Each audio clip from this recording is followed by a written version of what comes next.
Hey guys, how are you all? Welcome back to my channel. Today we will see what if Fem Naruto Kekei Genkai. If you enjoy, then please like, share and do comments. The view of the village hidden in the leaves from the top of the Hokage monument, a set of 4 stone faces built into the side of the large mountain that makes up the back wall of the village, is said to be one of the greatest sights you can ever see in the village. It is said that you can only know true beauty if you look out over the village from the mountain's top at sunset. It was truly a sight to be seen, but sadly, on this night, a night that would forever be known as one of Konoha's darkest days, the sight from the top of the mountain didn't portray any kind of beauty. No, instead, it displayed nothing but horror. The sight that the 4th Hokage, Namikaze Minato, saw from standing atop his own stone head was less than beautiful. Almost a third of Konoha, the village he had dedicated his life to protecting, was almost completely destroyed. The south gate was in ruins, only half of the Hyuga compound still stood, and a large section of the Monurial Hospital, one of the only 2 hospitals, was completely gone. If it wasn't for the fact that that particular hospital had been evacuated along with the villagers, there would have probably been many casualties. The sight of the destruction and mayhem before him almost brought him to his knees. He had seen many places destroyed, but never in his entire life had he ever seen his own village in such a state. Even in the years of the Third Shinobi War, the village had never suffered this amount of damage. Sure, a building or 2 had been destroyed by an enemy attack in the past, but the he or one of few squads of Anbu, the shinobi elite, had always been able to show up in time to stop them before the damage got too severe. Unfortunately, it wasn't a group of shinobi from a foreign village or a group of random missing nins that were attacking. No, the enemy that was completely bent on destroying everything in its path was much more dangerous and horrifying than any man could ever be. Kyuubi. The Kyuubi no Yoko, better known as the 9-tailed fox, king of the demons, or the strongest being that had ever roamed the elemental nations, was attacking the village and attempting to destroy everything in its path. Its tails, a good 15 or 14 times longer than the Hokage Tower, was tall, and it had over 7 floors in it, 6 of which were above ground. As for the beast itself, its chin was about at the same height as his office in the tower was, though luckily the beast hadn't yet made it to the inside of the village and had only damaged the houses, homes, and wall near the edge of it. While Minato stared out at the sight before him, trying to come up with a way to save the village and all of its inhabitants, one of the fox's long tails lashed out and slammed its tip into the ground just to the left of the same tower he had been thinking was beyond its reach. Blinking a few times in surprise and letting his impassive mask slip for a moment, just long enough to display his shock and horror at what he had just seen, Minato mildly cursed the fox for its lack of good aim. "Damn it, I could have been free from all of the paperwork," he muttered sadly, causing all 4 of the giant stone Hokage heads in the mountain to sweat drop at him, including his own. "Kami, I know the paperwork is bad, but seriously?" Slightly embarrassed at his own outburst, and eternally grateful that no one was around to see it, Minato schooled his face, reapplied his emotionless mask, and went back to racking his brain for any and all possible solutions to the horror that was the fox. Just as an idea finally came to him, time seemed to slow down around him. As he continued to look out over the village at the fox, another one of the fox's tails lashed out and crashed into Konoha's larger, and primary, hospital. That particular hospital had been even further away from the fox than the tower was, and it hadn't been evacuated yet. He, along with many others, had assumed that it was safe and had been using it to treat as many of the wounded as they could, as well as anyone with medical problems that kept them from being able to be moved. Sadly, one of the patients that hadn't been able to be evacuated was very close to Minato. His wife. Though his wife Kushina was originally supposed to be evacuated with everyone else, she had gone into labor just as the fox had been sighted off in the distance. Normally, they would have still tried to get her out of the village, but sadly, she wasn't nearly far enough along in the pregnancy to actually have the baby yet. Giving birth to a child when you were only a little over 6 months pregnant is always dangerous, both for the mother and for the child. Add in a massive attack on the village, and it caused several complications to pop up, and then there was the other thing. As soon as time started moving at a normal pace again, Minato was off, using his famed Hiraishin no Jutsu, or Flying Thunder God technique, to zoom across the distance between him and the hospital, his only thoughts being his wife's and child's safety. Appearing in the damaged area of the hospital a moment later, Minato was horrified at what he saw. The entire area was littered with nothing but rubble and specks of blood. After a moment of looking around at the destroyed area, praying to find a survivor or two, Minato decided to move on, unable to sense anyone with his chakra. Just as he turned to make his way into the rest of the hospital, hoping to find that his wife was safe, he spotted something that made his blood run cold. It was one of the hospital's location plaques, one of the ones that told people what part of the hospital they were entering, and the location it said he was in was the maturity ward. Hoping against hope that Kushina and their child was alive somewhere under the rubble, Minato created a handful of cage buncheons and got to work, moving as fast as he could while being careful not to stand on any of the large stones in case someone was under one of them. Luckily, it didn't take him long to find something. Just as one of his clones was about to lift up a particularly large stone, a witch chain made completely of chakra shot right through the stone, slicing it in half from underneath and causing the stone to fall to the side in peace. Recognizing the technique, Minato and his clones quickly moved over to the large hole that had been uncovered by his wife's favorite jutsu. Reaching the large hole in less than a second, he couldn't help but to sigh in relief when he saw a woman with long bright red hair down to her thighs slowly make her out of the hole, carrying a small bundle in her arms. "Kushina!" he shouted in relief, helping her the rest of the way out of the hole while pulling her into his arms, crushing his lips against hers. Surprised by his actions, Kushina simply kissed him back while being careful not to disturb the small form in her arms. She could feel her husband's worry in his kiss and could tell that he was only moments away from having a nervous breakdown. When Minato finally ended the kiss, he rested his forehead against hers and looked into her eyes, clearly relieved to find that she was alive, though they both knew that that wouldn't be the situation for too much longer. Kushina was already on borrowed time, and there was nothing that either of them could do about it. The best they could hope for was the one thing that he could think of, something that she had known was the only option from the moment of the original attack. Just as Minato was finally about to say something to the one woman he would give anything to save, or at least the only one that he knew of at the moment, which was about to change, the nine tails lashed out with another one of its tails, once again completely destroying a section of the village. The building the tail practically exploded, leaving bits and pieces of it behind and causing a loud bang that was almost deafening. A bang that woke up a certain someone that had somehow managed to stay asleep through the attack on the hospital. Wah, wah, startled by the sudden crying, Minato's head snapped in the direction of the little bundle in his wife's arms, which was now wiggling slightly.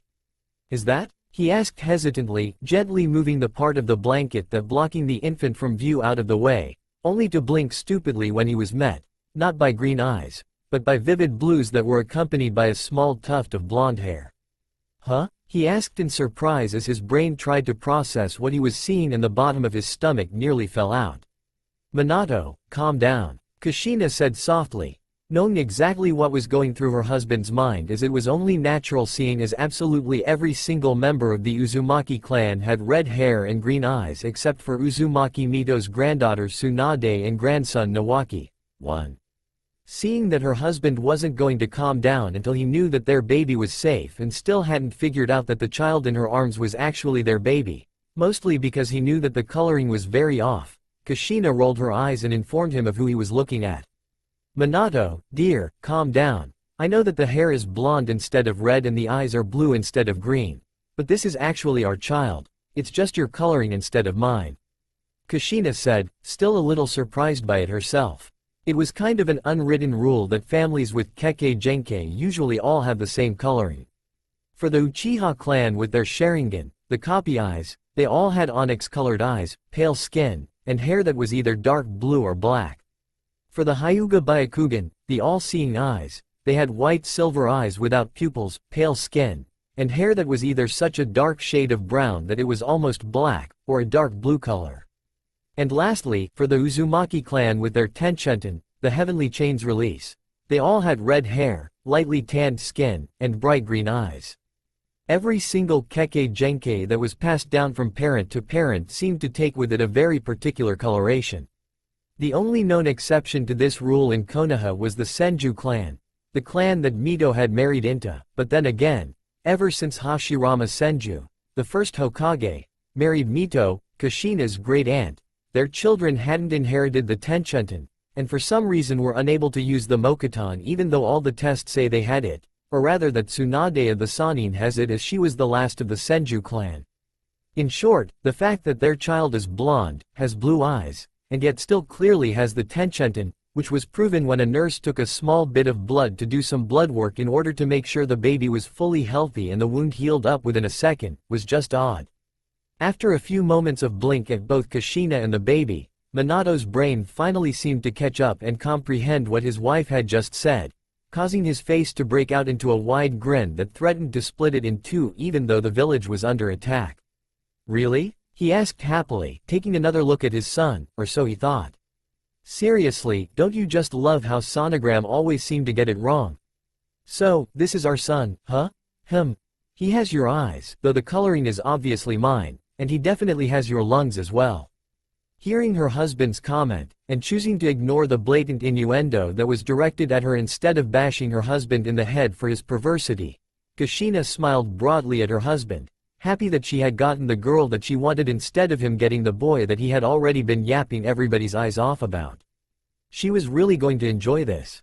Ever since they found out she was pregnant, even before she got the sonogram, which had caused a few hours of headaches for her in and of itself as it had, at the time, confirmed his hopes that they were having a boy, Minato hadn't shut up for even 5 seconds about all the training he was going to do with his little slugger, which he had already nicknamed their son, not for the game that some people played over in Suna, but rather for the fact that Tsunade had practically adopted Kushina when she came over to the village as she was her only living relative at the time and was therefore their child's adopted grandmother.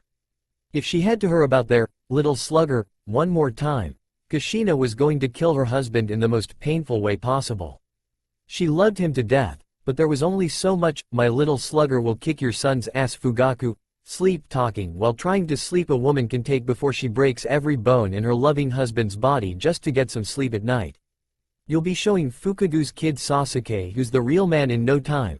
He cooed happily, completely missing the maniacal laugh his wife let out. No, this is not a pairing. Don't worry, I already said that you guys get to tell me what the pairing will be. Actually, Minato, that's not entirely true, she said, completely unfazed by the large tail that destroyed a building a little ways away from the three of them. Huh? Her husband asked stupidly, too busy cooing over his baby boy to notice the look his prankster wife was sending at him. As stated before, she was going to enjoy this, and if he was fine with making perverted comments while talking about their child, she could do the same. Well, I was just saying that she won't be showing Sasuke who's a real man, though she might help him become one when they're older, she said evilly, thinking about all the planning and plotting her and Makoto, Sasuke's mom, could do to get their children together in the future. The two of them had been friends for a long time and had made comments about what they would have done if Kushina was having a girl, and now, since the stupid sonogram machine had screwed up, they could actually do them, and getting their kids together was just one of the many plans. Then again, with Kushina's days numbered, Makoto would have to take up the slack and do all the work herself. Still cooing over his baby boy, it took Minato several minutes to finally figure out what his wife had just said, which instantly caused him to freeze and look up at her blankly. Come again? He asked, his brain momentarily freezing up on him. Sorry honey, but it looks like your dreams of your son showing up Fugaku's aren't going to happen, we had a girl, she said happily, causing his jaw to hit the ground, before adding in the same tone. Now, all Makoto and I have to do is slip some sake in yours and Fugaku's evening tea, and our girl will have a nice husband in the future. No. Minato's mind screamed at him, demanding to know how this could happen. There was no way in hell he was going to let his baby girl marry Fugaku's son. The two of them might be friends, but Fugaku could be a total ass, and he just knew that young Sasuke, even if the boy wasn't even a year old yet, would follow the same path. Seeing her husband's look of distress, Kushina smirked, only for it to turn into a sad smile a moment later when she realized that neither of them were going to get to see if their daughter and Sasuke actually did end up together, for she knew there was only one way to save the village and their son and that it would kill her husband.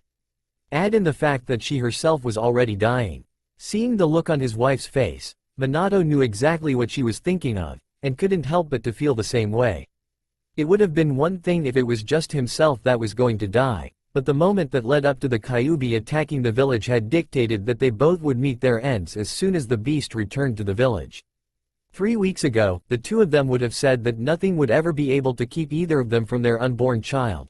But it all changed when a man wearing an orange spiral-designed mask showed up and ripped the Kyuubi from the seal on Kushina's stomach. If it wasn't for the incredibly strong life force that gave the Uzumaki clan its famous longevity, she would have been killed instantaneously, but as it was, it allowed her to stay alive for a few extra weeks. Sadly, however, contrary to what most of the people that knew she had gone into labor thought, it wasn't the Kyuubi's attack that had induced labor. No, what had induced labor was the fact that her ridiculously strong life force was finally giving out. The fact that she was still functioning even though she only had a few hours, or maybe even a day at most, left, was amazing in and of itself. "You know what we have to do," he whispered sadly, finally breaking the silence, though a large part of him didn't want to. "Yeah, I know. I wonder if she'll ever forgive us." Pulling her back into his arms and resting his chin on top of her head, Minato steeled himself to say what was needed to be said. "Kushina, she'll understand when she's older that we didn't have a choice. It's either this, or we let her, ourselves, and everyone else die. At least this way, she and the village can survive, and I know the villagers will take care of her for us, and I trust our friends to protect her with their lives. This is the only way." Sighing heavily, Kushina nodded, knowing that he was right. The only way they could save their daughter was to seal the Nine Tails back someone once again, just as it had been sealed within her herself and Mito before her. She knew it had to be done, and she knew that the only way for it to actually happen was for her husband to sacrifice his life doing it, so that wasn't the real problem she had with it. No, the problem she had with it was simply that she and Mito had lived happily lives only because the villagers didn't know that they were Jinchuriki, but the village would know who the new Jinchuriki was, and that could only mean a life of strife and pain. No matter what her husband thought of the villagers, she knew better, they were still only human. She knew that other Jinchuriki lived very painful lives and were usually either tormented by their villages, executed by them, which always had the effect of releasing the demons inside of them, ironically, banished by them, or turned into mindless killing machines whose sole purpose in life was to be their village's weapon. They were always treated as outcasts, and often picked on by everyone. And to make matters worse, only an Uzumaki could be the Jinchuriki of the Kyuubi no Yoko. While other demons could be sealed in just about anyone, the nine-tailed demon king was much too powerful to be sealed inside just any living being. Even if you use the most advanced sealing technique known to mankind, the Shikifujin, or the dead demon-consuming seal, which summons Shinigami himself to do the sealing, the beast would simply break free of its binds after a short period of time. The only ones that could contain the beast were those that had a Kekei Genkai that could suppress the beast's powers, like the Mokuton or the Tenchenton. 2. Even with the Tenchenton, the villagers would probably only see her as the demon, which meant that their daughter was in for one very hard life. Sadly, there was nothing she could do about it. The best she could hope for was that her friends would take care of her little baby. "Okay, let's do this," Kushina finally said after watch the Kyuubi destroy yet another thing, this time another part of the outer wall. Just as the two of them were about to set off for the battlefield, Kushina paused, realizing that there was something she needed to take care of first. When Minato realized that she wasn't moving, he paused and turned to look at her, sending her a questioning glance. Shaking her head, no, in answer to his unasked question, knowing that he was asking if she was having second thoughts about this or something, Kushina adjusted the position of the bundle in her arms, and made a quick hand seal, creating a single cage bunshin. The moment it popped into existence, the bunshin simply nodded at her, turned around, and ran off to do the task it had been created to complete. "Love?" Minato asked in confusion, looking at his wife while trying to figure out why she had just created a cage bunshin when they were about to head into battle. "Well, neither of us are going to be around for her while she's growing up, so I decided to have a bunshin write a few letters for her so that she'll be able to get to know us in a sense, at least a little," she explained, causing a look of understanding to form on her husband's face. After a moment, she added, "I also had the bunshin go create an imprint crystal, which I think you should do as well." "Imprint crystal?" he asked in confusion, having never heard of an imprint crystal before. "What's that?" "It's a small crystal that holds a copy of someone's mind, memories, and personality." You need some form of a solid bunshin in order to create one. I figured it was the least we could do for her, she explained, smiling sadly when her husband realized what she was saying. The best their child would ever know of them would be a copy of their thoughts and personalities. Nodding to his wife and knowing that it was probably the best that he could ever do for his daughter, Minato created a cage bunshin as well and had it run to catch up with his wife's bunshin. After watching the clone disappear into the distance, the two of them nodded sadly to each other and, along with their little infant daughter, headed towards the very center of the destruction, towards the Kyuubi. When the two of them arrived at the battlefield with their little girl still in Kushina's arms, they were unsurprised when they found that the destruction and chaos was even worse near the center of the battle. The only thing that actually did surprise the two of them about the sight in front of them was the fact that the Kyuubi seemed to have stopped moving forward and was instead thrashing around in confusion and pain as a large flame burned across its back. They also noticed that its eyes seemed to have a slightly glaze to them, indicating that it was also under some form of a genjutsu. After a minute of looking around, the two of them spotted Fugaku, who was kneeling on the ground a short distance away from them, glaring up into the eyes of the beast itself with his Sharingan fully activated. It was clear that whatever it was that he was doing to keep the demon at bay was starting to wear him out, and he wouldn't be able to keep it up for very much longer. Seeing this and knowing that it was time for her to step forward and play out her role in this battle, Kushina turned to Minato, and gently handed him her little girl, cries slightly at the fact that this was going to be the last time she herself was ever going to see her little baby. With her baby safely in her husband's arms, Kushina's eyes suddenly turned cold and full of fury. She then turned those furious green eyes onto the bastard fox that had dared rip her little family apart and started running through hand seals, performing the technique that would forever remind the world of why she was called Akai Chishio no Habanero, Konoha's red-hot-blooded habanero, a title she had achieved both because of her fiery red hair and for her massive temper. 3. Tenshenten. Ketsugo Kusari no Jutsu. Translation. Heavenly Chains Release. Binding Chains Technique. She shouted, causing 5 long white chains covered in spikes to shoot out of her back and into the ground, which then sprouted out of the ground around Kyuubi and sprang up to engulf the demon lord. Within moments, the demon was completely covered by the chains and tied to the ground, unable to move even an inch in his new white spiked suit of chains and spikes. As for the spikes themselves, each one was embedded into the fox himself, while several 9-foot-long massive spikes at the end of the chains were embedded into the ground, holding the beast in place. 4. Surprised by the sudden appearance of the chains, and knowing that there was only one woman in the entire world that could create them, every instantly backed off from the demon and helped Fugaku, who had just fallen to his knees in exhaustion, up off the ground and started cheering on the very pissed-off redhead. Fox, if you move even an inch, you shall know pain greater than anything you can imagine. Kushina growled out calmly, giving the fox a leveled look that said, quite plainly, that she wasn't joking and that she could, and would, do exactly that if he even tried to escape. If it wasn't for the fact that Minato was married to her and therefore was probably the only man that had ever pissed her off and lived long enough afterward to regret it, he probably would have been surprised by her anger, but as it was, he knew she had been holding off her anger at the fox for destroying the hospital with her child still inside it ever since she had crawled out of the rubble. She had always been very good at only taking her anger out on those that had caused her to get angry in the first place, and sadly for the fox, taking the life of countless infants and trying to take the life of her little baby girl was now at the top of the very long list of things that could piss her off, making him by far the greatest living embodiment of the term, totally screwed. Not that that really fazed the fox, but, then again, there is no accounting for stupidity in demons. Graw, the beast roared, struggling in vain to get free of the chains, only for the chains to suddenly tighten and grow 2-foot spikes on them, causing it to thrash about slightly in agony. As stated before, if there is ever a woman you don't want to piss off, Kushina would definitely be her, with her adopted mother Tsunade being a pretty close second. Though, if Tsunade had been a redhead, the Hokage monument itself almost seemed to shudder at the very thought. I said don't move, bastard, and I meant it, she shouted angrily, tightening the chains considerably in her rage, causing the fox even more pain than it had already inflicted on itself in its struggling. While the fox was struggling and writhing in pain, several of the village's shinobi, including the retired third Hokage himself, finally spotted the three of them, mostly due to Kushina's shouts of anger.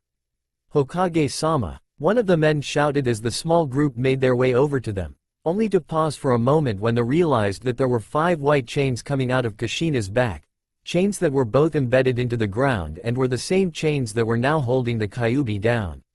"Motoroshi, status report," Minato called, snapping the momentarily stunned man, who had heard of the chakra chains but had never seen it before, out of his daze and drew everyone's attention back to himself.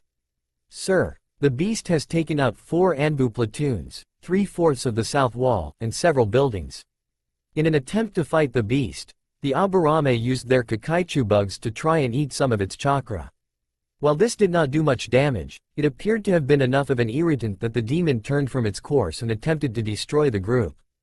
Unfortunately, the Aburame clan's men quickly tired and had to be rushed to the hospital for chakra exhaustion.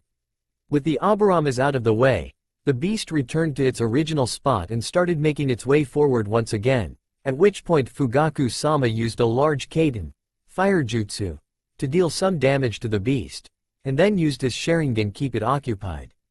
The man, now known as Motoroshi, standing at attention and waiting for his next set of orders along with this own group. The Sharingan? It was actually able to slow it down? Minato asked in surprise while glancing at his wife to make sure she was holding up okay. If he didn't get to work soon, then her effort to hold the Kyuubi would be all for nothing. Yes, I was surprised as well, as was Fugaku himself too. Sarutobi, the retired third Hokage, stated as he stepped forward from the group. "Minato, why have you brought a child with you? Surely you aren't planning what I think you're planning." Having not noticed the bundle in his arms before, everyone instantly turned their attention to the little baby girl at the third's comment, wondering why their cage would bring an infant onto the battlefield. "It's the only way," Minato said sadly, looking down at the infant in his arms. "If we don't do it, then the beast will destroy everything and kill everyone in its path. My only hope is that the village treats her as the hero she is for this." Sighing heavily and knowing that there was no point in arguing as there really was no other way, Sarutobi decided to attempt to convince Minato to allow himself to perform the sealing of the 9 Tails demon in his place, though he already knew that it was pointless to even try. "Minato, let me do the sealing in your place. You know that I've studied the scroll enough to perform it, just as you have, and I've lived a much longer and fuller life than you, not to mention the fact that you just had a child." Sarutobi pleaded, taking a look at the child in an attempt to get his point across, only to notice that there was a slight problem with the child coloration. "Huh? What? Minato, what happened to your child?" Understanding what the man was asking, as well as what he was thinking, Minato opened his mouth to explain, only to be stopped a second later when the Kyuubi made a particularly violent thrash that caused the ground under them to shake. "Sorry old friend, but I think it's time we get a move on, and beside," Minato stated, turning his gaze once more to look at the elder cage. "I made a few modifications to the seal to put a little something special into the containment system for the bastard fox, and we don't have time for you to learn the modifications." Nodding his head in understanding, the 2 Hokage turned their attention to the task at hand and got to work, moving as fast as they could in hopes that Kushina would be able to hold on long enough for them to finish the seals that they needed to create while leaving the other shinobi still very confused about why their Hokage had brought an infant with him to the battlefield. 3.5 hours later, the Kyuubi was sealed away and the fourth, along with his wife, was no more, having sealed the demon beast within a little blue-eyed blonde-haired baby girl. Before the sealing had been completed, however, Minato had sent a Bunshin to retrieve a few items, which it quickly did in less than a full minute. The items that the Bunshin retrieved was a rather large scroll, which was instantly sealed within a small seal next to the one that would house the Kyuubi within the small child, 2 envelopes, which apparently held within it a message to give to their child when she made genin, and lastly, both the Minato's and Kushina's last will and testaments, which named their child, Naruto, the sole heir to everything, as well as naming Sarutobi himself the chief of state over all of the Namikaze, Kazama and Uzumaki estates and wealth until their child came of age. Sadly, there was one problem with the will, as well as small problem with the small child that became the new Jinchuriki of the 9-tailed fox. The first problem was that the will had been written several weeks before the Kyuubi attack, and therefore it still said Naruto as the child's name, and also heavily implied that Minato and Kushina had a son, as they hadn't known that their baby was actually a girl until after she was born, and by that time, the attack was already underway. This little problem was made even worse by the second problem. In the heat of the battle, and in the rush of everything that was going on, neither Kushina nor Minato ever explained that the little bundle they had brought onto the battlefield was in fact their daughter, and since everyone already assumed that they had had a boy, coupled with the fact that everyone knew for sure that their child would have red hair and green eyes, by the end of the day, everyone, including Sarutobi himself, assumed that Uzumaki Namikaze Naruto was killed along with the countless other infants when the Kyuubi destroyed the hospital's maturity ward.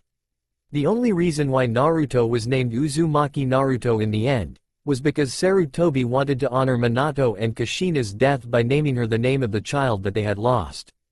To say Sarutobi Hiruzen was having a bad day, if not week or month, would be an unimaginably massive understatement and would probably get you saddled with all his paperwork for the next several years or until you die of blood loss due to paper cuts. Why was he having such a bad time? Well, it all started about a month ago, just after the Kyuubi attack. Almost as soon as everyone realized that the fox was gone, and had heard how it was beaten, every single shinobi, along with what few civilians still remained in the city even though they were supposed to be evacuated, immediately started calling for the blonde-haired child's execution. Even after Sarutobi had informed them all that the fourth had asked that the child be looked at as a hero, they had still persisted in their demands to kill the child. Luckily for the little blonde-haired baby, Sarutobi promptly put his foot down, which of course the council tried to stop, saying that he wasn't Hokage anymore, but he was able to stop them by pointing out that the law of succession stated that the Hokage could only be chosen by another Hokage, and that if current Hokage died while a past one was alive, then retired one would be forced to take the seat again or choose a new one. And only the Hokage could decide if someone was to be executed. Basically, he told them that he automatically got the position of Hokage again since he was still alive and his successor was deceased, and that they could do diddly squat about it unless he was dead or comatose. So, the kid would live. Unfortunately, that didn't stop many people from trying to do the kid in while everyone was busy trying to rebuild the village. In fact, quite a few people tried to assassinate the poor infant whenever they thought no one was looking. Sadly for them, Sarutobi made sure that at least 4 of his personal Anbu were always watching the infant when he himself wasn't around, ones that he knew were either A, not stupid enough to go against his wishes, B, friends with Minato when he was alive and therefore would never go against his dying wishes, C, trusted Minato's ability to seal things away and knew that the Kyuubi wouldn't be able to take over the child body, or D, were at the very least willing to wait and see if the young blonde was the demon or not before they did anything stupid. Though, in all honesty, the aged, and now unretired, Hokage wasn't even sure himself if the child would be possessed by the Kyuubi or not. It was true, he trusted Minato more so than he had ever trusted anyone, save for maybe his own wife, and he had faith in his skills at Fuinjutsu, the sealing arts, so he would wait and see if the Kyuubi surface, though he was already starting to get the feeling that the King of Demons wouldn't ever be making another appearance. The child just seemed too normal for that. The little girl was most definitely just that, a little infant baby human girl, so he was starting to slowly relax about it. But still, he had known both Uzumaki Mito and Uzumaki Kushina personally, and had grown up with the first Hokage, as well as both of the 2 ladies themselves, telling him and everyone else that only an Uzumaki, and possibly a Senju, could cage the demon as only their Kekei Genkais gave them an immunity to the demon's hold. Then again, Minato had said that he had modified the Shiki Fujin, dead demon-consuming seal, and he was positive that the modifications were something important as Minato was anything but a fool when it came to sealing. So, he would trust the now deceased seal master and simply do everything within his power to honor his dying wishes. Or at least honor the only one he could. While it was true, he could, and would, protect the child, Minato's and Kushina's other wish was impossible. Shortly after the battle with Kyuubi was over, the entire village was horrified to find that the maturity ward at Konoha's main hospital, the same one they knew everyone had been taken to when the Demon King had showed up, had been destroyed. Many had searched the rubble, but only small bits and pieces of. Well, there were none left alive. Not even Minato's and Kushina's child. A.N. Look in your arms. Your arms. Damn it, you moron. It saddened him to know that he had lost yet another person that was in someone close to him, even if he hadn't yet known this particular one. In a way, the child had been his great-grandchild, even if only through double adoption. When Tsunade's little brother Nawaki was born, their mother passed away due to complications, which is what eventually led Tsunade to the path of a Medinen. Sadly, shortly after that, Tsunade's father died on a mission only 2 days after she was assigned to the team that would one day be known as the Sanins. As for the other 2 Sanin, they had already been orphaned a long time before then. So, after 3 years with the group, Sarutobi's 3 students had become almost like his own children, and at least 2 of them seemed to agree with that assessment, namely Tsunade and Jiraiya. Then, several years later, after Tsunade's brother died, but before Dan, her lover, died, a small girl was brought to the village, one meant to be the next Jinchuriki of the Kyuubi no Yoko, and, as Tsunade was her only living relative in the village, being her second cousin is Mito, Tsunade's grandmother and the wife of the first Hokage, was the girl's great-aunt. Tsunade promptly adopted the girl, who just so happened to be Kushina herself. Which made the girl Sarutobi's granddaughter through double adoption, and obviously, her child would have been his great-grandchild. Which is why the news that every single one of the newborn children at the hospital had been killed in the attack made the aged Hokage's knees buckle when he heard the news. Even if he wasn't related to the infant by blood, it was still every bit of family as his own children were. For several long minutes the man cried, realizing just how much he had lost in the attack. His wife had been killed, his granddaughter had died near the end of the attack, his friend, successor, grandson-in-law had died sealing the demon, and now his great-grandchild had been lost as well. 2 days later, once the pain had ebbed enough for him to truly get back to work, though it still took some coaxing from the council to get him to do even a little at first, Sarutobi had returned to his office and started doing paperwork again, which he had already hated immensely before the attack but now truly loathed as it was getting in the way of his grieving. Unfortunately, he had been interrupted almost as soon as he touched pen to paper. Normally, he would have given anything, even his manhood, just to get out of paperwork, but not when it came to the council members. He, along with all the Hokage and Kage of the past, had long since learned that the council members of every village simply lived to add more paperwork and annoyances to their Kage's desks, and once again, it proved to be true. The council members that had visited him at that moment were his 2 old teammates and one of his old friends, none of whom he was very fond of anymore. Though they had all been great friends while they were genin, his 2 old teammates had turned into warmongers, or rather they had become the 2 lapdogs of a warmonger, who just happened to be the 3rd person to enter his office. Yes, Homura and Kaharu were both Danzo's lapdogs now, and the man seemed to take great pride in that little fact and even tried to rub it in Sarutobi's face when no one was around, which was why the man always seemed so smug when around the aged Hokage. Well, that and his illegal Anbu squad, nay, or route, whichever you want to call it. Anyway, the 3 of them had simply strolled into his office as soon as he started doing paperwork, and had immediately asked, once again, that he execute the infant Jinchuriki, a request which he had instantly denied. Not only had he denied their request, but he had also stated, in no uncertain terms, that no matter what they or the council wanted, the 4th's dying wish came first unless the child started showing signs of being possessed by the demon within it, and there wasn't a thing they could do to change his mind. Though the 3 of them seemed more than a little upset at essentially being told to fuck off, they knew that the subject was closed, at least for the time being, so they promptly moved on to the next subject at hand. The child's naming and his, they don't know she's a girl yet, placement. Basically, since he refused to allow them to kill the infant, the 3 of them started trying to convince him to allow the child to be turned into a weapon and trained by Danzo, which he promptly denied as well. In the end, they all ended up in the council room with both the civilian and the shinobi council, with all of them arguing about what would become of the small child.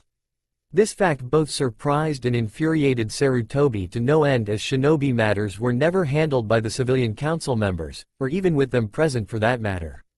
The only reason why they were in the room in the first place during that particular meeting was because Homura was hoping that their pleas would either get his old friend to change his mind about either the demon weapon subject or the execution subject, or that they would put enough pressure onto the rest of the shinobi council and force them to remove Sarutobi from office, even if it would force them to basically rewrite most of the system in order to do so. Sadly for Homura, as well as Danzo and Kaharu, and luckily for our little heroine, it didn't go exactly the way they had planned. Sure, all of the civilian council, except, surprisingly, the Traveling Merchants Guild, had instantly started calling for the infant's death, and sure, most of the Shinobi Council, save for only a handful, had pretty much called for the same. Sadly, however, two of the people, the 3, 4 if you include Sarutobi himself, had thought would be backing Sarutobi, decided to jump onto Danzo's side. Now, normally this would be a good thing for Danzo, Kaharu, and Homura. Normally, it would mean that they had even more backing and would get their way, especially since the two people were very close to both Sarutobi and the dearly departed fourth. But that was normally. Not when it comes to a man's, especially the two individuals' close friends, dying wishes.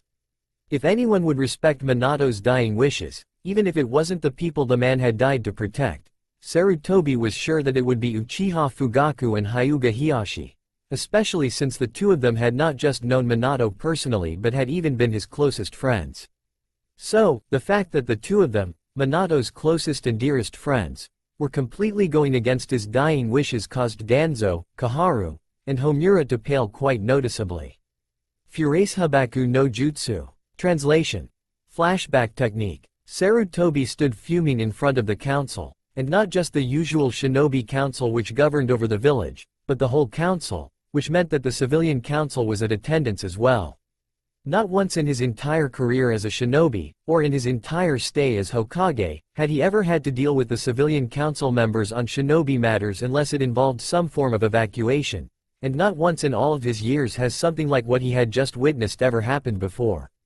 Though both the Uchiha and Hyuga clans had given their full support to Minato during his time as Hokage, and even though both heads of said clans were Minato's longtime friends, to the point of which Minato and Hiyashi had actually been trying to convince their wives to put Minato's unborn son and Hiyashi's unborn daughter into an arranged marriage, which now will never happen for obvious reasons, the two of them had still tried to go against their now friend's dying wishes and push for the infant's execution. Which a big no-no when it came to talking to Sarutobi. Over his many years as a shinobi, the aged Hokage had lost quite a few people that he cared deeply about, and if there was one thing he truly believed, it was that you never disrespect an old friend's dying wish, especially not over something so ridiculous as anger or revenge. Look up at the council with eyes they had not once seen before from the gentle and soft-hearted third Hokage. Sarutobi anger instantly silenced the entire room.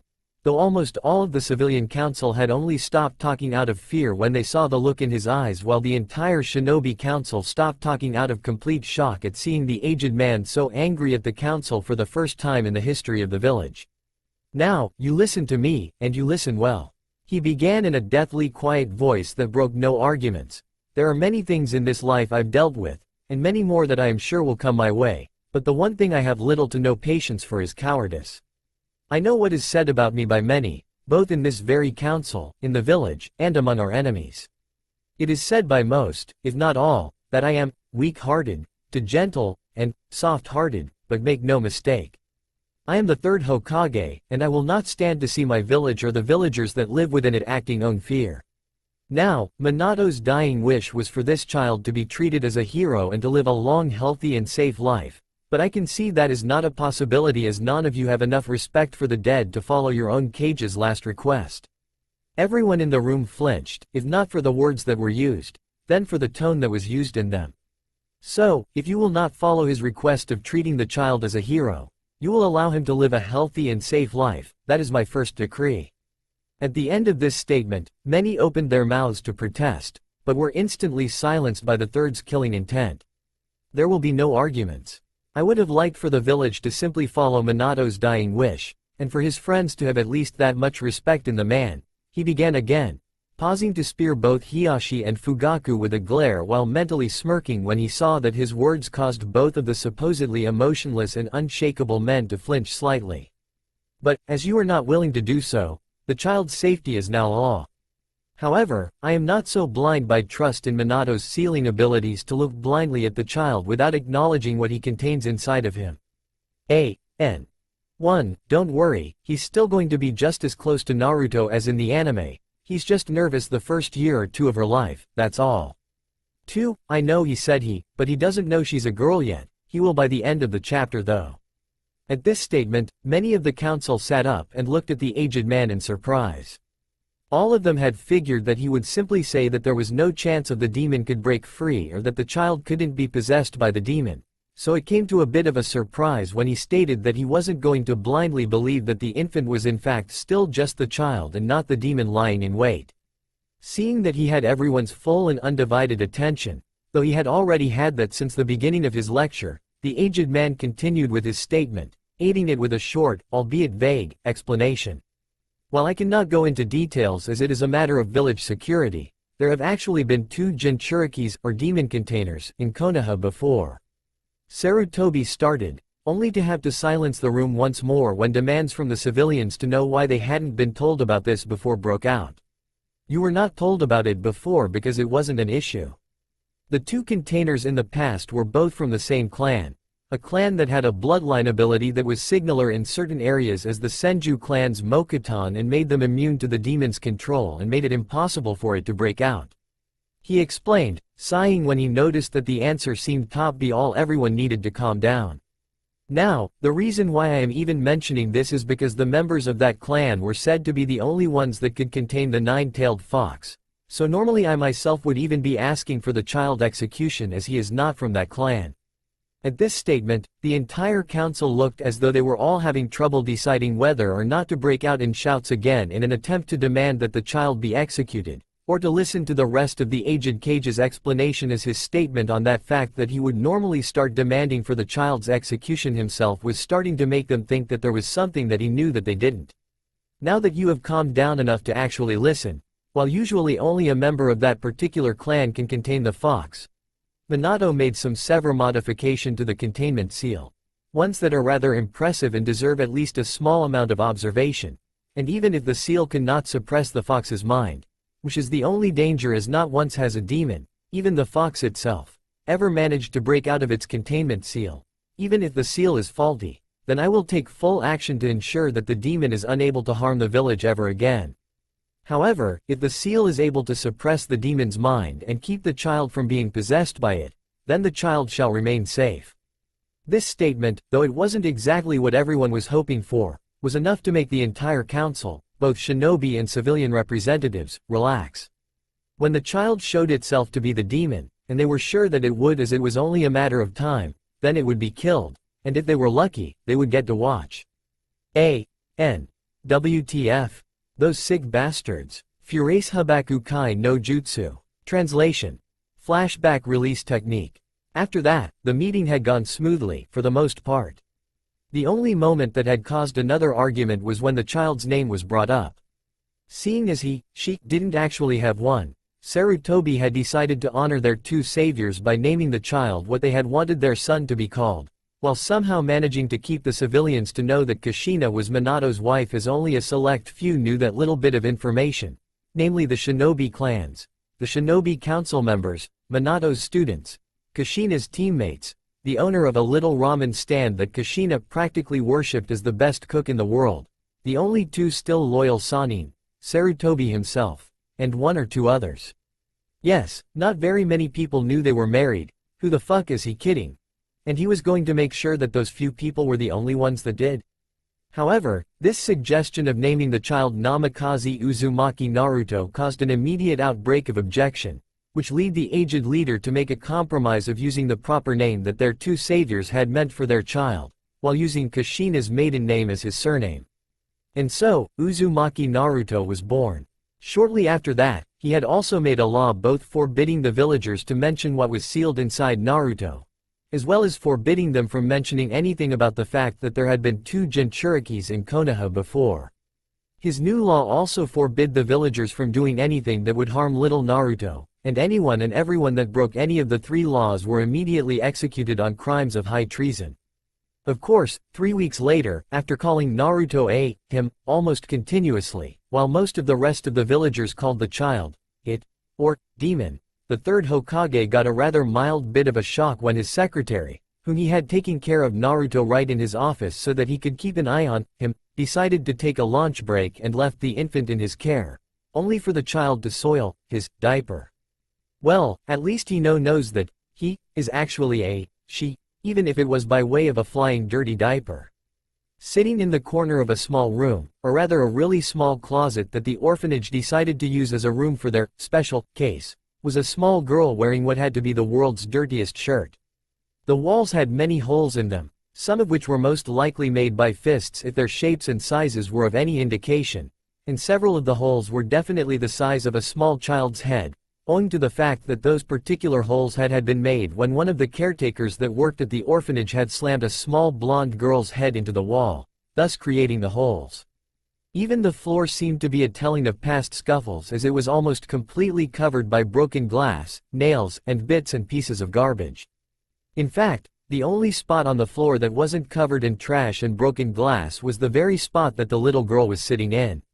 This was her room. She would have cleaned the trash out, as well as the glass, and she would have patched up the holes as best as she could, if it wasn't for the fact that she was never let out of the room save for when she needed to go to the restroom, or when she had to see one of the strange men with the animal masks. In fact, if it wasn't for the fact that the hallway leading to the bathroom had a window in it, the girl probably wouldn't even have known what the sun in the sky or the grass on the ground looked like. The worst part about all of this was that she knew it wasn't normal. If she had grown up thinking that everyone was treated the same as she was, and that every child was locked in a small room filled with trash, she probably wouldn't have wondered what it would be like to be someone else quite so much, and she could have possibly lived in a delusional state, telling herself that this was the way life was for everyone. Sadly, however, she wasn't so delusional. All her life, whenever the caretakers came to beat her, there was other people, sometimes other children her own age, standing just outside of the open door, watching as she screamed in pain. In fact, one of her strongest memories was of the day that the matron of the orphanage came to visit her personally, something that had never happened before. Usually, the woman would just send one of the caretakers, but not this time. This time, she wanted to go at the child herself. As soon as the matron of the orphanage got to bedroom of the demon, she had ripped open the door, kicked aside the trash, strode across the room, and pulled out a knife. For nearly 3 hours she tortured Naruto, and what was worse, at some point during the surgery, several of the other orphans showed up and gathered around the doorway. While some of them looked horrified at what they were seeing, all of the older kids, the ones that were around 10 or older, cheered on the withered and wrinkled old matron, telling her where they thought she should cut next. That had been the first time that someone had actually tested the little girl's healing abilities, but it wouldn't be the last, nor would it be the worst. Anyway, the point is, Naruto had gotten a good look at all of those children that had been watching, and she had never forgotten anything about them. She never forgot the green-eyed brunette with square face looking at her coldly with hate-filled eyes, nor had she ever forgotten the little tanned black-eyed bald boy that looked on at the scene in terror. But most of all, she never forgot the fact that they weren't wearing a dirty rag, nor that they weren't locked in a small room. And she certainly didn't forget the fact that most of the kids looked at the scene as though they had never seen anything like it before. It was in that moment that she had learned one very important lesson, one that she would always remember. Whatever it was about her, though she doubted she would ever know, she was different, and that difference was what made everyone hate her. That had been over a year ago, and ever since that day, she knew it was just her that was treated this way, and she hadn't been able to convince herself otherwise, no matter what she did. But still, even if she wasn't able to convince herself that what she had to go through was normal, she couldn't really do anything about it. There wasn't anything she could do about her life. So, like always, she simply sat in her little corner, waiting for someone to either bring her food, if they were going to bring her any at all today, or to let her out to go to the bathroom, once again, if they even did that today. Every now and then, whenever they would dump garbage in the room, she would go through it and try to find something to draw on and something to draw with. But at the moment, she didn't have either, and she didn't really feel like looking at any of the pictures she had drawn in the past. All of the pictures of a mommy and a daddy didn't really make her feel good like it usually did. It just made her feel sadder. Sighing heavily, Naruto decided that it was probably best if she just went to sleep, and she was just about to do exactly that when she heard the sound of footsteps quickly approaching her bedroom. Hoping that it was food as she hadn't eaten in a while, she quickly tossed her idea of going to bed out of her head and stood up, knowing that if they thought she was laying down or sleeping, the caretakers would just take the food away and leave her without anything to eat. Just as she started dusting off her dirty rag of a dress, which wasn't really doing anything but smearing the gonk on it around, the door to the bedroom flew up, and in stepped several of the orphanage caretakers, all of whom looked extremely flustered and upset. Knowing better than to speak, as that usually caused them to start beating her and was the cause of more than a third of the beatings she had received, Naruto simply stood there quietly, lowering her eyes to the ground so she wouldn't anger them, and simply listened to whatever it was they were saying. Damn it, Homura said he would warn us if he ever decided to come check on it. A caretaker in a light green shirt with a broken diamond pattern on the back and dark tan pants growled as he and his friends strode into the little closet they had turned into the demon's room. Without even having to look up, Naruto instantly recognized who the man was by the sound of his voice. She knew that he was pasty pale, had brown-haired and hazel-eyed as well as a rather large bulbous nose. His name was Shidamo, and out of all the caretakers, he was the one that gave her the most beatings. He was easily responsible for over half of Naruto's beatings, which is why she had grown to understand that whenever he was in the room, she was always in for a great deal of pain. I know, but he probably didn't even know the man was coming. If he had known, there's no way he would have allowed him to come without telling us first. After all, if he finds out its condition, he might take it out of her and try to protect it, and no one wants that, another caretaker growled, sounding every bit annoyed as the first, this one wearing a small green skirt with a light yellow blouse. Once again, Naruto instantly recognized which caretaker was talking just by the sound of her voice and was able to build an almost perfect model of the woman's face in her head. She knew that the woman was slightly tanned, had brown eyes, and gray hair, and she also knew that there was a strange scar on her left cheek that looked as though someone had taken a broken piece of glass to her when she was younger.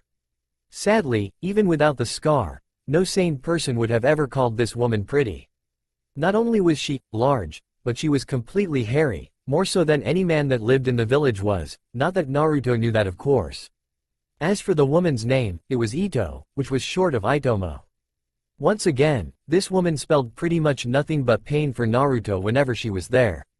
Naruto wasn't sure why, but she seemed to blame the scare on her face on her and seemed determined to give Naruto a matching one as well, though she obviously failed at it every time as the small girl's skin was completely unmarred by even a single mark. Yes, we're all aware of that, thank you very much. Besides, you know Homura and the others have been swamped lately with the Chunin exam finals being held next week. They only hold the exams in Konoha once every 3 years, so everyone has probably been on edge, not to mention the near kidnapping of the Hyuga head's daughter a month ago. Did you know that the Raikage is demanding that they hand over Hieshi's head for the loss of their man? Of course Homura and everyone else is too busy to keep track of the Hokage, the third, and final, caretaker said, this one wearing a dark dress that covered almost every inch of her, including a good half of her face. Again, Naruto recognized the woman instantly, thought apart from the fact that she was pale and had wild purple hair, she couldn't really tell anything else about the woman's appearance thanks to the dress, which she seemed to always wear. What Naruto did know, however, was that this woman wasn't actually a caretaker, but was in fact both a social worker, and the matron's eldest daughter. She also knew the woman's name was Tori, and that she didn't particularly like being in the same room as Naruto as she was convinced that just by being in the demon's presence, her dress would get ruined. Whatever, we need to get the demon into something that won't upset the third, if he finds out about how we keep it. Ito said, trailing off at the end as she really didn't want to think about what would happen to them. A little while after the demon had been sealed away, the third made a statement that he had observed the container over the course of 2.5 months, and had come to the conclusion that the demon was in fact fully sealed away and not affecting the infant, but they all knew better than that. The demon was just biding its time, so, taking action themselves, many people had tried to kill the demon, only to be struck down by the third Hokage in the process. After that, the Hokage started enforcing his law on the demon container's safety as strongly as he could.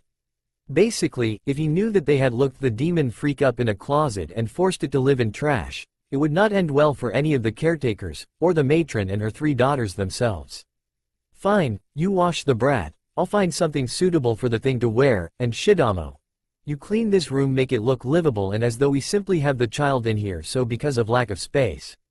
With any luck, we might not get into any trouble at all and we even get more funding for the orphanage. Tori stated, leaving the other 2 to do their tasks. About a half hour after that, Naruto found herself washed, thanks to a rather painful scrubbing with a wet rag, dried, thanks to another rather painful scrubbing, this time with a dried towel, and dressed in a big ugly red shirt that was supposed to pass as a dress or something. It was pretty doubtful that even a blind man would mistake it for one. As soon as they had her washed and dressed, Naruto was then dragged out of the bathroom, down the hall, right past her bedroom, which she was surprised to see them cleaning and patching up the holes in, down the stairs, and into a small waiting room that she had never seen before. Actually, apart from her room, the bathroom, the hallway, and the area of the grounds outside that she could see through the hallway windows, she had never actually seen any part of the orphanage, or anywhere else for that matter. Once she got to the room that they apparently needed her to be in, she found herself face pants leg with a tall masked man dressed all in black with a grayish tan vest, armored bracers, and a white mask with a red triangle on top of it. Oddly enough, the mask reminded her slightly of a hawk or an eagle, or some other bird of prey. "I'll take her from here," the man said, which confused Ito slightly as they were already in the room where the Hokage was supposed to meet the demon, but instead of pointing that out, she took it as her cue to leave, and promptly did so, being sure to get out of the room as fast as she could. While she wasn't about to say anything to Tori, she knew for a fact that there was no way the Hokage wasn't going to notice something was up, and she was going to get as far away from the orphanage as she could before he did, or at least that was her plan. As it turned out, the Hokage seemed to want to speak with everyone when he was done talking to the girl, so sadly, there was an Anbu blocking the door when Ito tried to make her exit. Even when she tried to convince the man that she had to go to a doctor's appointment, he still wouldn't move. Back in the room with Naruto, the Anbu known as Eagle, though she didn't exactly know that yet, slowly led the girl over to a large couch over on one side of the room and sat her down to wait for the Hokage, who was busy having a talk with the matron of the orphanage in an attempt to find out how Naruto was doing, which apparently wasn't going well. Originally, the third had only come to chat with the matron in order to find out Naruto's health information so that he could have her enrolled at Konoha's Ninja Academy, but when he had asked for the forms, the secretary had tried to give him the runaround. In the end, he had been forced to go to the matron herself, who in turn did everything she could to stall the third and only gave him the vaguest of information. In fact, it was starting to look more and more like the child had never had a visit to or from a doctor. Trying to ignore the fact that he was probably going to be handing over several civilians to Ibiki by the end of the day, Eagle and Naruto simply sat there in silence, or in Eagle's case, stood there in silence, and waited for the Hokage to arrive, though Naruto didn't know that that was what they were waiting for. In fact, Naruto wasn't really sure what was going on at all. She didn't understand why she had been dragged out of her room, or why she had then been painfully scrubbed clean with a very stiff rag and boiling water, or why they had tried to wipe her skin right off of her body with the towel to the point that it had nearly made her cry, or why they had then shoved her into the big shirt, though she wasn't going to complain about that part. This shirt was a lot bigger than the one she had before, so maybe it would keep her warmer than the other one had when she went to sleep at night.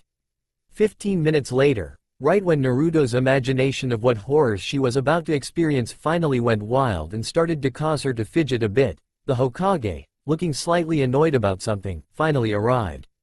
The moment his eyes landed on Naruto, his expression softened and he gave her a warm smile. Which surprisingly, and slightly infuriating, didn't go over too well with the little girl. The moment the Hokage smiled at her, Naruto took it as meaning that she was about to receive a beating that would keep her from being able to move ever again and promptly jumped out of her spot on the couch, and dove behind it. Momentarily surprised by this action, Sarutobi blinked at the spot that Naruto had been sitting in just a few moments ago feeling slightly perplexed, only for him to figure everything out a moment later. His smile had scared her. Deciding to hold off on his judgment on exactly why a smile would frighten the poor girl, Sarutobi schooled his face and did his best to try to look friendly as he slowly made his way around the side of the couch and attempted to coax the girl out from behind it. It took him a little while, but eventually, he did manage it, and it took him another 20 minutes to convince Naruto that he wasn't going to hurt her. By the time he finally managed to get her to open up a bit, he was more than a little annoyed with the orphanage. With the way they handled her medical, along with the fact that he still didn't have her papers and documents, he was already half a second from ordering an investigation. Now he found that Naruto, who had his legal protection which made her off limits to everyone, was afraid that she was going to get hit simply for looking up from the floor. Investigation be damned, he was calling in Ibiki and having him handle it himself. Now, normally that might be a little extreme, even with all of these questionable circumstances, but with everything that had happened lately, including what had happened with the Hyuga heiress, and the ton of paperwork he was now dealing with because of the exams, he had a short temper, and the orphanage was just dumb enough to test him while he was less than happy as it was. "So you're really the Hokage?" Naruto asked after the two of them had had some time to chat. "As in, the guy that's in charge of everything? Really?" Yes, even Naruto knew who the Hokage was. Even without having very much interaction with people, she also knew that he was the most powerful man in the village, though she wasn't entirely sure what a village was. She might know who the Hokage was, but she was still isolated from people, so some things were just beyond her understanding at the moment. "Ah, so you know who the Hokage is then?" Sarutobi asked, pleased that she knew what Hokage meant. "But you don't look very strong," Naruto said plainly, looking him over a few times while ignoring the loud thud behind her that was caused by Eagle face-faulting at her comment. Sarutobi simply chuckled sadly at that, having a little bit of déjà vu thanks to the memory of the first time he had met the very woman that Naruto was named for. "I suppose I don't, but remember, not everything is as it seems when it comes to shinobi. Shinobi are the masters of deception. Some of us might not seem strong, but I assure you, looks mean very little to us," he stated while mentally adding, "some more than others. Ka. Oh, okay," she replied lamely, not really knowing what to say or even what he was talking about. After a few more minutes of talking, one of the caretakers, Ito, came into the room with a tray of tea, trying to appear to be a good hostess while actually just trying to see how much time they had left to try to fix up the demon brat's room, or to try to see if the Hokage was going to just leave and not look at it. She doubted it, but hey, everyone can hope, can't they? "I'm sorry to interrupt," she stated, walking into the room and heading straight over to the coffee table to set the severing platter, and thus the tea, down. "But I thought that you might like some tea to drink while you chat." The moment the woman started talking, even though it was just offering him some tea, Sarutobi knew something was up. The woman wasn't nearly as good of an actor as she thought, or at least not as good as she would have to be in order to fool a shinobi. All ninja were trained to see underneath the underneath, so how could she possibly believe that she could fool one, let alone one of the greatest of them all? You would think that people who live in a shinobi village would know that you can't fool a trained ninja very easily. Sarutobi thought in slight annoyance, though he was careful to keep his face as convincingly ignorant as he could manage. "Thank you, my dear, I was actually just thinking that some tea would be nice," he said, though that wasn't at all what he had really been thinking. What's this stuff?" Naruto said, interrupting the two's conversation while staring blankly into the light brown liquid. "Naruto, I've told you before, it's tea," Ito said, shooting the little girl a glaring glance that plainly said, "Shut up or else," a glance that she delusionally thought that the Hokage would miss. And, as stated above, her hope was very delusional indeed. The Hokage wasn't quite sure why such a simple question would cause the caretaker to react in such a way, especially since it wasn't exactly uncommon for small children to ask questions like that. All the question really said was that the girl didn't know what tea was, and that wasn't exactly a big deal, as all that should have meant was that she usually drank something else, so it wasn't that big of a deal, but her reaction to the question. And after the glare the woman sent to the little girl, and the flinch it caused in the girl. No, that flinch was definitely not normal, and it was definitely a really bad sign. The moment he saw the flinch, as well as the glare that had caused it, he instantly remembered the girl's reaction when she first saw him and how she had dived behind the couch in an attempt to keep herself safe from whatever it was that she thought he was going to do to her. When he had seen her dive behind the couch like that, it had made him a little suspicious, but now, with the little scene he had just witnessed, he just knew that something was up, and he intended to get to the bottom of it, now. "Naruto, have you never seen tea before?" he asked the girl gently, completely ignoring the caretaker while also making sure to keep his questions as seemingly harmless as possible. Surprisingly, that simple question had gotten an answer he would have expected to have to dig to get. What he had expected to get was a simple no, and he would have asked her what she usually drank, then what she usually ate, and then where she ate. He was a professional at this after all. He knew exactly the right questions to ask a child in order to lead to, or just outright get, the answers that he wanted. So it surprised him a great deal when the girl, with just his first simple question, gave him enough information to both make him furious at the orphanage, and to cause him to want to do a little looking around, aka, have a full-on raid of the orphanage itself. No, whenever I do get something to drink, it's usually an odd color and taste weird and makes me feel funny, but it doesn't look like this. This looks like the smelly stuff that usually seeps out of the pipes in the hole in the wall of the demon room," she said, looking into the cup in front of her, completely oblivious to the fact that she was, luckily, rambling slightly, and putting her tormentors in a shitload of trouble. All through the little girl's very short explanation, Ito was nearly having a heart attack.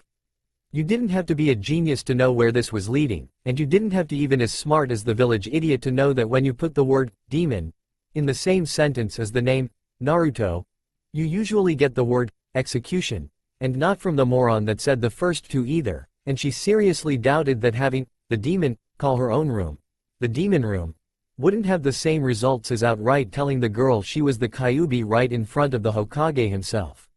Demon room? Sarutobi asked as soon as the words had left Naruto's mouth, causing Ito to almost die right on the spot. "Yeah, my room, it's what everyone calls it. I think it's because it's the smallest room and has all the broken glass in it. You know, it's funny how things work out.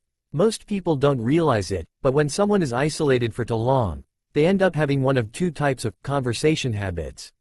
The first type, the most common type of conversation habits that come from too much isolation, is the silent conversation. People with this kind of conversation habit tend to not say very much, if they ever say anything at all. It's not that they don't want to talk, it's just that they aren't used to doing it, so they don't usually say much to people unless they're used to them. Now, that is the first type, and, sadly for the orphanage workers, caretakers, and owner, it isn't the one that Naruto has. No, for our little blonde heroine, we have the second type. The chatterbox type. Yes, you see, sometimes, though it is rare, people that do not have many conversations with others, and yet do actually know how to talk, even if not very well, end up with the worst case of chatterbox osos in existence, which symptoms include, but are not limited to, rambling, TMI, can't shut up disorder, talking so much that they don't notice what's happening around them even if a building is being blown up by King Kong's ugly second cousin, telling people stuff that they are not supposed to know, and only needing a single, and very small and completely random, question to end up telling everyone their entire life story. And guess which symptoms Naruto has? All of them. You see, almost as soon as Naruto started talking, Sarutobi had shot the Anbu that was in the room a look, which told said Anbu exactly what his new orders were. Detain any and all orphanage personnel still in the building, and send other Anbu to retrieve the rest. The moment he received his silent order, the Anbu known as Eagle quickly, and silently, grabbed Ito from behind and dragged her out of the room to tie her up so that the Hokage could have a special talk with her when he was done listening to everything Naruto had to say. As the Anbu continued dragging the woman, now unconscious, down the hall, and then up the stairs, to where he was sure Naruto's room was, he came to an abrupt stop, instantly becoming slightly annoyed at what was happening in front of him. He had found Naruto's room, which was a little more than a hole in the wall, and was in the process of being cleaned and fixed. Yep, when the kid said her room was tiny and filled with holes and broken glass, she wasn't kidding, and now, the idiots trying to hide that little fact were about to meet one really pissed off shinobi. Because if there was one thing that the Anbu known as Eagle could not stand, it was people who hurt children. While all of this was going on, Naruto just kept talking, still staring at the light brown liquid in the little teacup in front of her. Normally, since she was locked in a room most of the time, she would usually pay attention to every little thing that happened around her, but for some strange reason, once she started rambling, she never seemed to notice anything that was happening around her. Instead of seeing the bird-masked man taking Ito out of the room, she just kept talking, telling the Hokage all about how she was only allowed to eat or drink every now and then, and how the caretakers would just leave with the food if she didn't stand up fast enough, and how she always kept the corner of the room clean so that she could sleep even though the rest of the room was filled with trash, and how she really liked her new dress thing because it meant that she would be warmer when she went to sleep that night, and lastly, she was happy to be able to drink something that didn't make her feel funny or sleepy. All the while, as Naruto continued telling him everything that she has to live with, though she didn't say it that way and seemed to think, at least in part, that she deserved for some reason but just couldn't remember what she did that made them mad, Sarutobi continued to get angrier and angrier, though he was careful to keep it out of his face. By the end of her telling him of her living condition, the professor, as many people still called him, felt that it was fully impossible for anything to make him any more infuriated than he already was at what had been done to the little girl in front of him. And like always, he was sadly mistaken. The moment Naruto finished talking about her home and living condition, she started telling him about everything that she had experienced, covering all of her happiest moments, which there weren't many, and he wasn't really sure he could call them happy, as he would have probably just called them less depressing or miserable than normal. So, why would he call them that?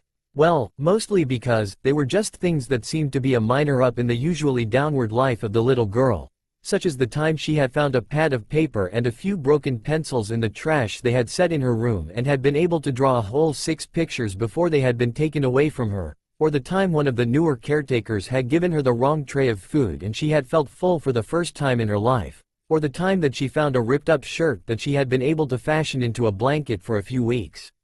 All of those things, though they seemed to have given Naruto a small bit of joy in her life, were actually very depressing, sad, and infuriating for the old shinobi to hear and had nearly broken his heart when he heard them.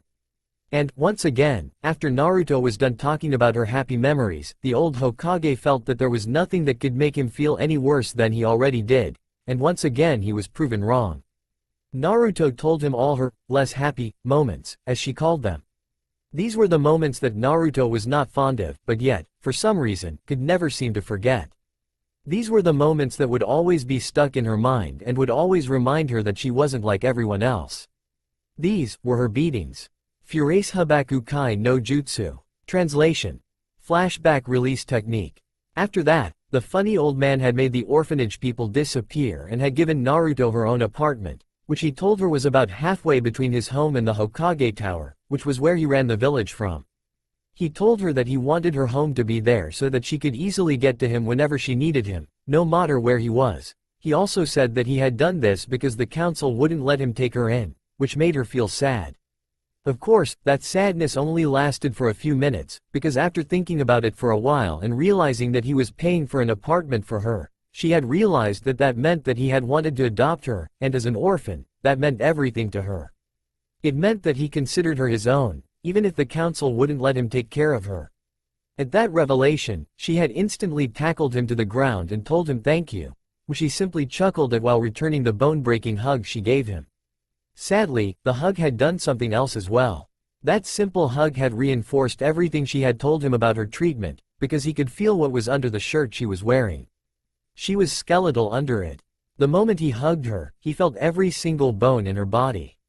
At that realization, he became more infuriated at the orphanage workers for their treatment of the Naruto, as well as a little surprised that his face and hands didn't show just how thin she was. Shortly after that, he had also set 3 of his most trusted Anbu to watch her around the clock, making it so that each one had an 8-hour shift so that there was no openings for anyone to harm her. After her treatment at the orphanage, the aged Hokage was not nearly as foolish as he had been before and knew perfectly well that if she was ever left alone, she would probably be attacked and killed by some random villager or a shinobi that didn't know his place. Once that was settled and he had worked out Eagle, Dog, and Bear's new schedule, Sarutobi had gone around the village himself, wearing a henge of course, and found a few places that would be willing to sell things to Naruto without jacking up the prices or destroying whatever it was that she bought from them as she paid for them. Once he finished that and had marked them on a map, he had then given it to Naruto, while also giving each of Naruto's guards each a copy of the map and expressed orders to A. Stay out of sight and only interact with Naruto in a henge so that no one knew they were Anbu. B. Help Naruto out by use of henge if she ever go lost, and C. Kill anyone that tries to hurt her. Once that was all cleared up, he quickly got to work on the dreaded paperwork and did 3 things. First, he filled out the proper forms and enrolled her into the Ninja Academy, as she had expressed an interest in it. Then he wrote up a budget for her that he decided to pay for out of his own pocket, since it would be less paperwork, and made it nearly impossible for anyone to argue with by listing it as a charitable donation to fund an orphan, which the council couldn't do a damn thing about without completely destroying the village's economy. And lastly, he ordered the girl a bunch of clothes, which Ware promptly sent back when he found that the girl really liked a hideous orange jumpsuit that had been sent with the rest of the clothes by mistake, which he couldn't seem to pry away from her.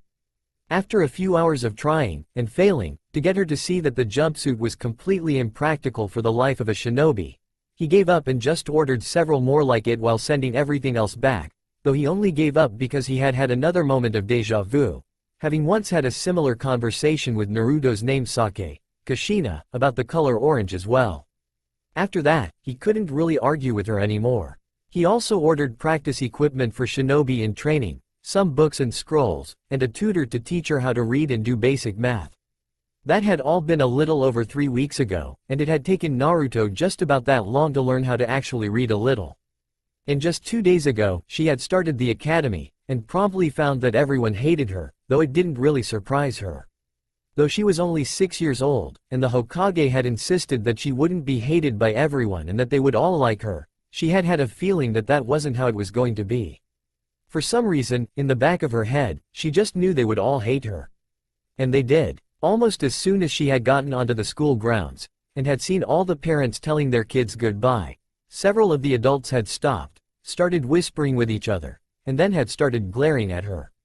After a few more moments of the parents glaring at her, a few of the academy teachers had come out to see what was going on. Well, I think you get the picture. She just wasn't liked by most people, which included most of the students. At first, it was only the loud-mouthed Kiba and the angry kid who glared at everyone, whose name she quickly found out was Sasuke, that didn't like her, but after she tried to go to kunoichi training, and was promptly kicked out of that class, everyone seemed to make fun of her for some reason. Though, there was a high point to her already miserable time at the academy. Even though most people seemed to hate her, and even had a habit of throwing her out of class if they were the teacher, and in a very painful way at that, one of the teacher's assistants, Uruka-sensei, had warmed up to her after just a few hours on the first day, though at first he had seemed to hate her almost as much as everyone else. There was another teacher, her primary one, that seemed to be starting to like her too. His name was Mizuki-sensei and he had just started to actually help her earlier that day by giving her tips for studying and training, though they sounded a little weird to her. But that wasn't why she was staring off into the corner of her room. No, she was doing that because she was trying to figure out what the heck had happened to her earlier that day. You see, during their shuriken and kunai sparring practice, which was basically just them pairing up in groups of 2 and throwing very blunted plastic versions of the weapons at each other, which is supposed to teach them how to both dodge and actually hit a moving target. One of the kunai that her partner, the bastard, aka Sasuke Teme, had thrown at her had seemed to slow down just as it was getting close to her. Sadly, anytime she told anyone about it, they would just tell her that she was making it up or something, even though she wasn't. And of course, Sasuke Teme wasn't any help because he just called her Dobi and walked off, which really annoyed her. But the point is, even though everyone said that she was crazy, and even though everyone said she was imagining things, for some reason, she just knew that she wasn't. Whatever it was, something in the back of her head was telling her that she wasn't imagining it and that it really had happened. The problem was, she could not figure out what had actually happened in the first place. Naruto walked quietly and unimpeded down the hall towards her class, having arrived a good hour earlier than class was actually supposed to start. Over the past 3 years she had taken to going to school a little earlier than everyone else so that Mizuki-sensei could help her work on, well, everything. After just the first few weeks at the academy, even though she had thought that she was doing okay, Mizuki-sensei had called her out into the hall and had informed her that she really needed a lot of work in just about everything to do with being a shinobi. Apparently, her hand seals were so off that they would have probably gotten her killed the first she tried a jutsu because they would have made the chakra act funny or something like that. Ever since then, he had started tutoring her every morning to improve every skill she had, but she had to admit, it wasn't really helping her all that much. Even though he spent several hours a week helping her one-on-one, she never seemed to improve at all. For some reason that she just couldn't explain, she never seemed to be able to do anything as well as the other students, though she would never willingly admit it to anyone.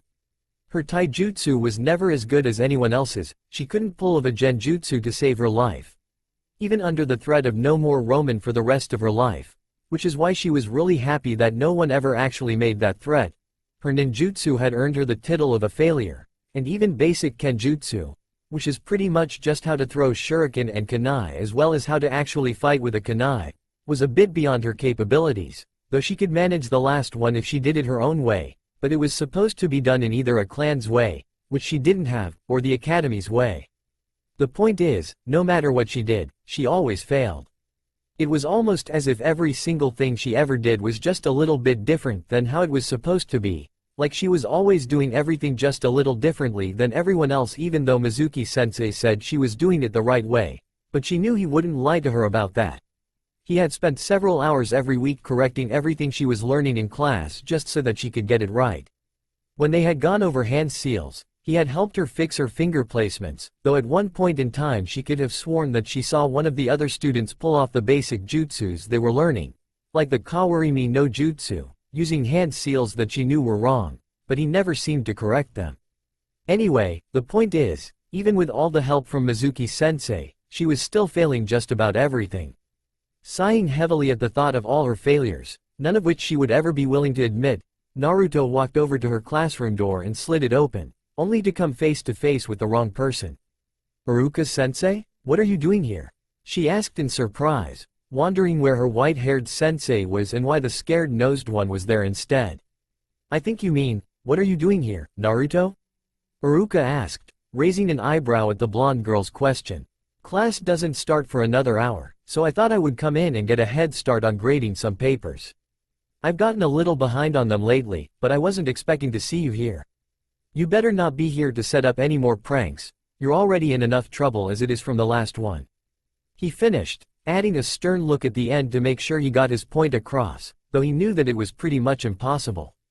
The day Uzumaki Naruto stopped playing pranks would be the day that Jiraiya of the Sannin stopped spying on the women's bathhouses and writing porn. "Not gonna happen. I'm not planning anything," Naruto shouted defensively, slightly annoyed at the fact that he seemed to think that pranking was all she did.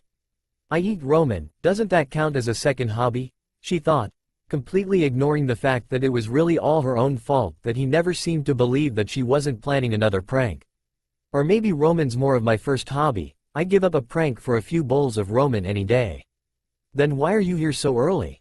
Iruka asked in a level tone, gazing at her suspiciously as though he thought she was hiding whatever her newest prank was behind her back or something. Like she would ever do something that stupid, at least not after what happened the last time. "I'm not up to anything, I swear," she replied upon seeing the look in his eyes. "I always come this early so Mizuki-sensei can help me," she added before explaining how Mizuki had offered to help her since her jutsu were so bad, though she didn't quite put it that way. Instead, she said he was helping her, because I'm so awesome, causing Iruka to sweat drop slightly. "So, you're saying that you and Mizuki-sensei come here early so that you can get help with your ninja technique?" Iruka clarified skeptically, not believing a single thing she had said. If she was really coming in early every morning she wouldn't have so much difficulty with just her hand seals.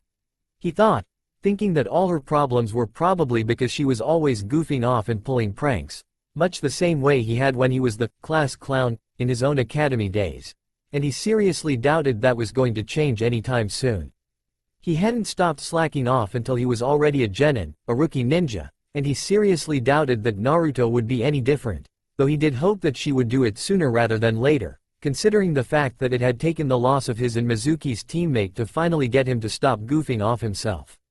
He really hoped that nothing like that ever happened to the insane ray of sunshine, but with the way her grades were going and with her constantly pranking people, he was seriously starting to think that it might actually be a real possibility, and that thought just scared him to death. Seeing that the look of suspicion never quite left Iruka's face, Naruto was just about ready to turn around and run just in case he decided that she was lying and gave her chores to do as punishment when she suddenly heard someone calling out to them. "Naruto, Iruka." Recognizing the voice to be Mizuki-sensei, Naruto quickly turned her attention towards her tutor. "Mizuki-sensei," she called back, waving at him as he made his way down the hall towards them. "I was just telling Iruka-sensei here about my tutoring session. Are you really tutoring her?" Iruka asked, sounding slightly surprised that she was actually getting tutoring instead of planning a prank. He was half tempted to have a class party day when he realized that she was actually telling the truth. "Yes, and speaking of which, I think we should actually have a lesson outside today. I found the perfect place to practice a few things that I think might help you." The silver-haired Chunin replied, smiling down at the blonde girl as Aruka went back into the classroom, looking slightly dazed at the fact that the class clown was actually trying to improve herself.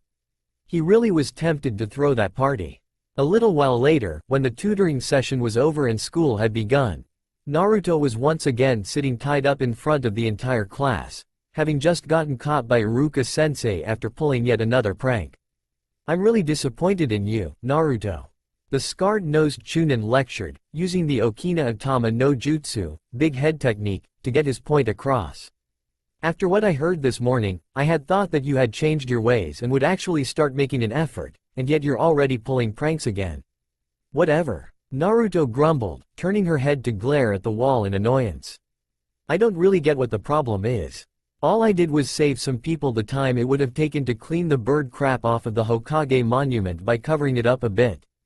It's not like I did any permanent damage to it. What am I going to do with you, Naruto? And it's not just the Hokage monument. What about the Hyuga clan's undergarments?" Iruka shouted, ripping some of his hair out in agitation as he continued lecturing the blonde nut job. "And calling that inappropriate debacle, covering up, is a joke. I can't believe you did that." "Yes, you heard right. Naruto stole every pair of underwear and bra in the entire Hyuga compound and used them to, well, as Iruka-sensei pointed out, she used them to not cover up the Hokage monument." "How did she manage to not cover up the Hokage monument?" "Well, she sewed every single one of the garments together to make what could only be called the world's 4 biggest wander bras. Thank Kami that some of the Hyuga men apparently wear long johns under their robes, because she seriously doubted that she would have been able to manage it without them. It took her a little more than 20 long johns for each bra strap, and as there were 4 bras, that meant that she used 160 long johns. If it wasn't for the fact that the Hyuga clan was the largest clan in all of the shinobi nations, she probably wouldn't have been able to manage it. Anyway, after that, she had stuffed as many bags of trash into the monumental bras as she could.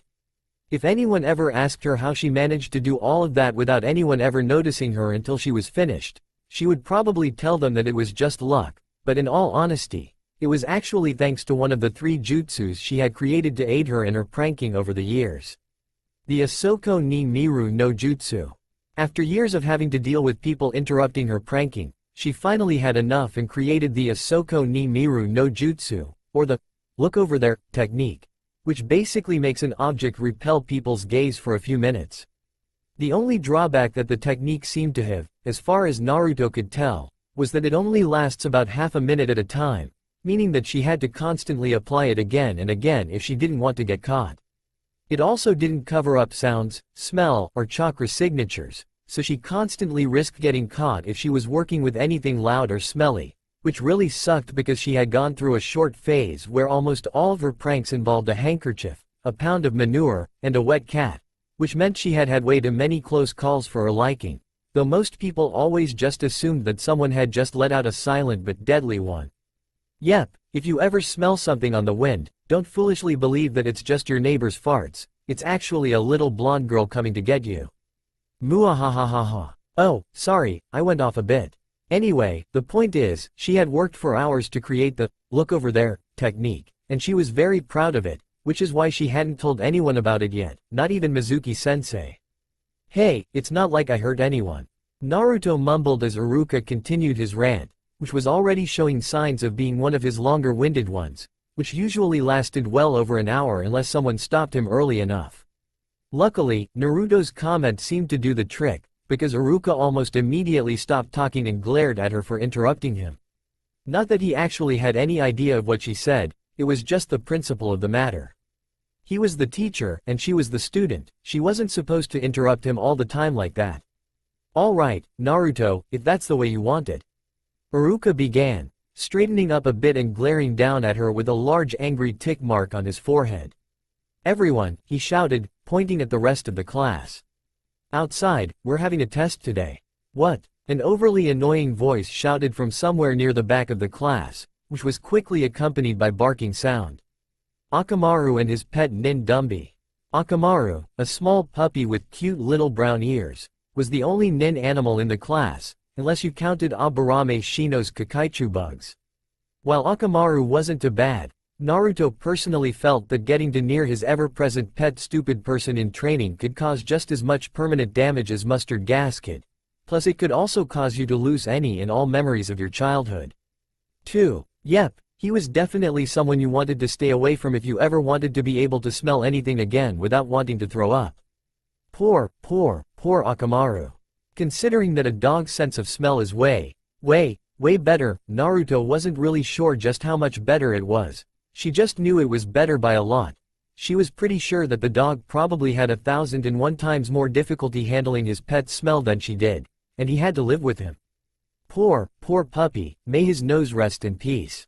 Great going Naruto. The blonde-haired blue-eyed banshee of the class, who just happened to be one of the two biggest, I want Uchiha babies Sasuke fangirl in the whole village, shouted as everyone made their way outside, completely cutting through Naruto's thoughts in the process. Yeah, thanks a lot, Naruto. This is all your fault. Screeched Banshee number 2, a girl with pink hair and emerald green eyes that Naruto didn't actually think was all that bad, so long as you ignored the fact that she just happened to be the other biggest, I want Uchiha babies Sasuke fangirl. Okay, so that wasn't completely true. She really was kind of bad now, but she hadn't always been that way. When Naruto had first met her shortly after getting out of the orphanage, before she had actually started at the ninja academy, she had actually been pretty nice. The two of them had met at the park, which was actually Naruto's first time at a park in her entire life. When Naruto had gotten there, she had been so excited, having heard all the other orphans talking about it. Of course, she had only heard them through the door that connected the hall to her, as she had taken to calling it whenever she thought about her old life over the past few years, cage. Sadly, that excitement quickly gave way to anger when she saw several kids picking on a pink-haired girl with a slightly oversized forehead. They were all gathered around her, which made it slightly difficult to see her completely, and were laughing at her and insulting her about her forehead. When one of the kids threw sand in her eyes, Naruto practically lost it, having had to deal with that almost all of her life whenever someone came into her cage. She had spent several weeks before enjoying life without being picked on, and it had made her realize that no one, and she did mean no one, ever deserved to be treated like dirt. So, seeing several people being cruel to the pink-haired girl just didn't sit well with her. So, Naruto, being the blonde-haired goof that she had proven herself to be, went over and got the group to leave Sakura alone, though she did manage to get a few bruises for her effort. Anyway, the point is, after that, the two girls had become friends, but, a few days later, when she had started at the ninja academy, that all pretty much changed. Practically in the blink of an eye, the Sakura she had become friends with changed from being the nice and slightly shy girl to being the very bossy, very loud, and kind of a stuck-up snob. All just because of her then new friendship with one Yamanaka Ino, aka the blonde-haired blue-eyed banshee. But Naruto didn't really care about all of that. She knew that her one-time friend was still in there somewhere, even though the friendship had only lasted the span of about a week and a half. She was fully convinced that all she had to do was be persistent and then she would one day manage to get Sakura to talk to her again. Well, be persistent, or kill Ino, she wasn't really sure which, and she was seriously starting to think that maybe the homicidal path might just be a bit easier. Or, at the very least, a bit less painful. Sighing heavily, and trying to brush the fact that her one-time friend had once again snubbed her, Naruto got up and headed out the door to follow the rest of the class, completely ignoring the fact that her arms were still tied to her side. Once outside, and once Iruka-sensei had untied Naruto's arms, Iruka-sensei and Mizuki-sensei explained what they were going to be doing today, once again claiming that it was all thanks to Naruto's less than satisfactory attitude even though the blonde knew for a fact that they were going to be having this test anyway. That was kind of the way it worked. If Naruto did anything wrong at the same time that Iruka-sensei had a test planned, then the blonde would get blamed because Iruka felt, in a rather delusional way in Naruto's opinion, that if Naruto felt that others were getting in trouble for something that she did, then she wouldn't do them anymore. Now, I'm not saying it would have worked anyway, but Naruto might have been a little easier to fool if it wasn't for the fact that he always had the class schedule written up on an oversized calendar on the wall. Even if the rest of the class pretty much ignored it, as a prankster, she needed to know when Iruka-sensei was doing what, especially since he was the only person in the entire village that seemed to be able to catch her, mostly because he somehow knew exactly where she would hide, though she could never figure out how. Anyway, the point is, if she didn't check the schedule to know what the scarred-nosed Chunin was doing on what days, then she wouldn't be able to get even half of the pranks that she ever did done. But let's hope that he never finds that out, or else he might take it down and really leave her without a way to plan around him. Okay class, today we are going to test your practical aptitude in the shinobi arts. Mizuki-sensei began as Iruka-sensei went and set up the first part of the test, which turned out to be one of the easier ones. First up, we'll be doing target practice. When I call your name, I want you to take a projectile of your choice, be it kunai, shuriken, senbon, or another, and come stand on this line. Then you will. At that point, Naruto, and about half of the class, tuned Mizuki's voice out, having heard the same instructions way too many times before to actually need to listen to them.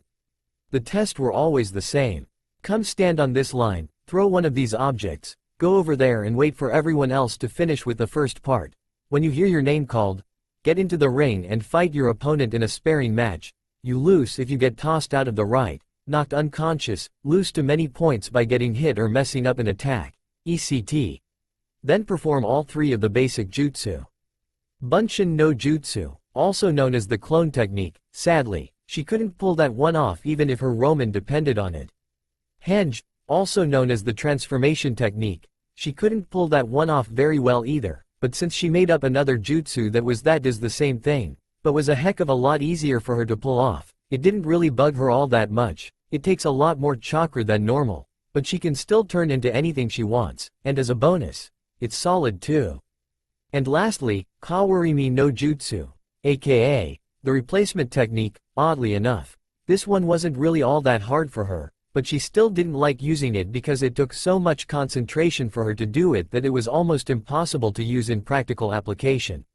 The point is, the long target test began, causing boredom and drowsiness across the land.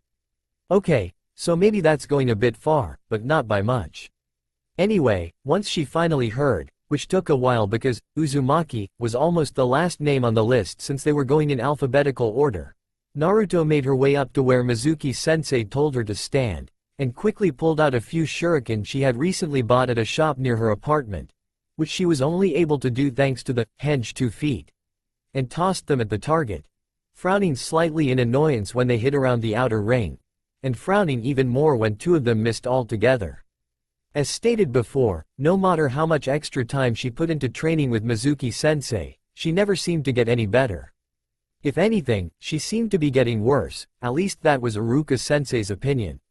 Naruto, the scarred-nosed ninja sighed, trying his best not to sound nearly as disappointed as her really was, which failed completely. If you've been doing extra training with Mizuki-sensei, he continued, completely missing the horrified look that suddenly made its way onto Naruto's face when she realized that he was actually going to tell the entire class that she was getting extra help. She seriously doubted that they would believe that she didn't actually need it and that he was helping her out with some advanced stuff. Even she wasn't foolish enough to even try that excuse. Then you should at least be able to hit the target with most of the shuriken by now. Iruka-sensei finished, completely oblivious to the fact that he had just mortified the poor girl standing in front of him. Sheesh, what is with old people nowadays? Don't they remember what it was like in school? Naruto practically shrieked in her head, which surprisingly sounded more banshee-ish than Sakura and Ino's Sasuke-kun voices.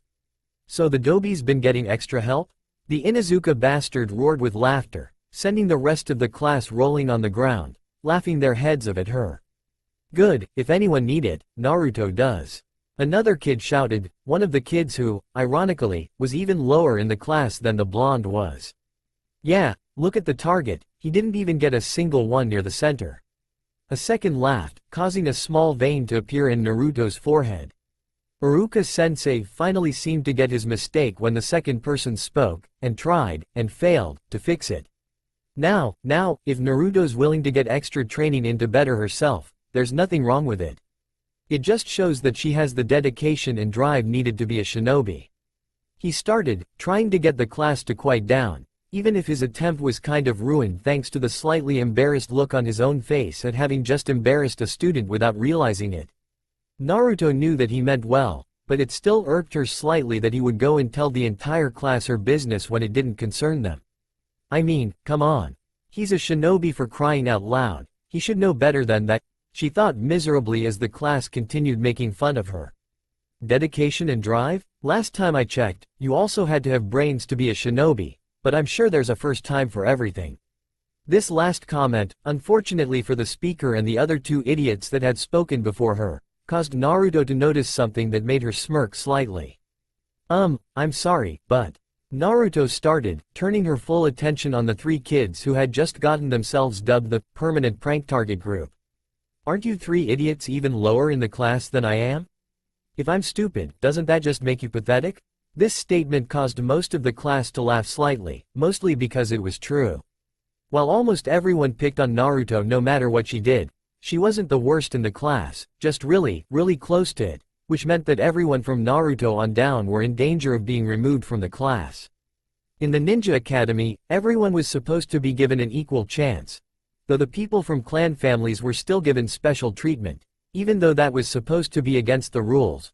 But, once you proved that you have absolutely no talent, or at the very least no drive, they gave you the boot and told you to either put more effort into it next time, or not to come back. As it was, almost half the class was just about to be cut at the end of the week, and Naruto just happened to be smack dab in the middle of the list of students. Meaning she was one of the few people who were in danger of getting cut, but still actually had a chance to stay. Unlike the three jerks, two of whom were screaming, "I want Uchiha babies Sasuke fangirls." Just not the biggest like Sakura and Ino, but that's not the point. The point is, all three of the jerks talking had absolutely no chance of staying since they were almost at the bottom of the class in almost every subject, including, but not limited to, targeting. You need to be able to hit the target, though as one of the people that had issues in this area. Ninjutsu.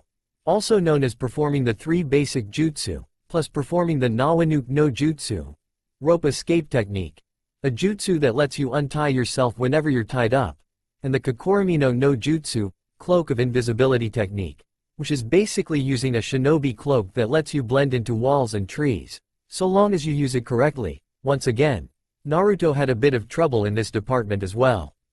Genjutsu and Genjutsu detection. Know how to detect an illusion at the very least, and you get extra points if you can perform a genjutsu, ha ha ha. Yeah, like she'll ever be able to do that. Taijutsu. Hand-to-hand combat. If it was tested based on how well you can perform your own clan's style or the school's style, Naruto would have flunked out of this as well, but luckily they only graded you based on how well you do in spars, and if there was one thing Naruto was good at, it was sparring. While she sucked at performing the actual katas, she was very resilient and could take a hit and keep on going, making her very hard to beat. She was only of the top 3 in the class when it came to the sparring matches. Kenjutsu. You have to be able to fight with a weapon, which just happened to be one of the easiest class of the academy since they only had to fight with a kunai in their hands to pass. And if they couldn't, then they really shouldn't be a shinobi. Shinobi World History. It was pretty much just a class about knowing which village was allied with which village in which war and who the Kage was at the time as well as what tactic was used to beat who. Basically, it was world history and tactical analysis mixed into one. The overly anorexic-looking tan chick with the green hair, also known as the second person to comment, couldn't even name Konoha's major allies, which is really bad because there is only one major shinobi village allied with Konoha, Suna. Konoha Village History. It's a kind self-explanatory class, it's the history of the village, and considering the fact that the village was only a little over 100 years old, that wasn't really a lot of history, though some people did still fail it. What moron doesn't know that the current village leader is the Sandaime Hokage, Hiruzen Sarutobi? Poisons and antidotes. Basically, all you had to know was not to eat the mushroom with yellow dots, and you were good, or the purple flower with black and green seeds.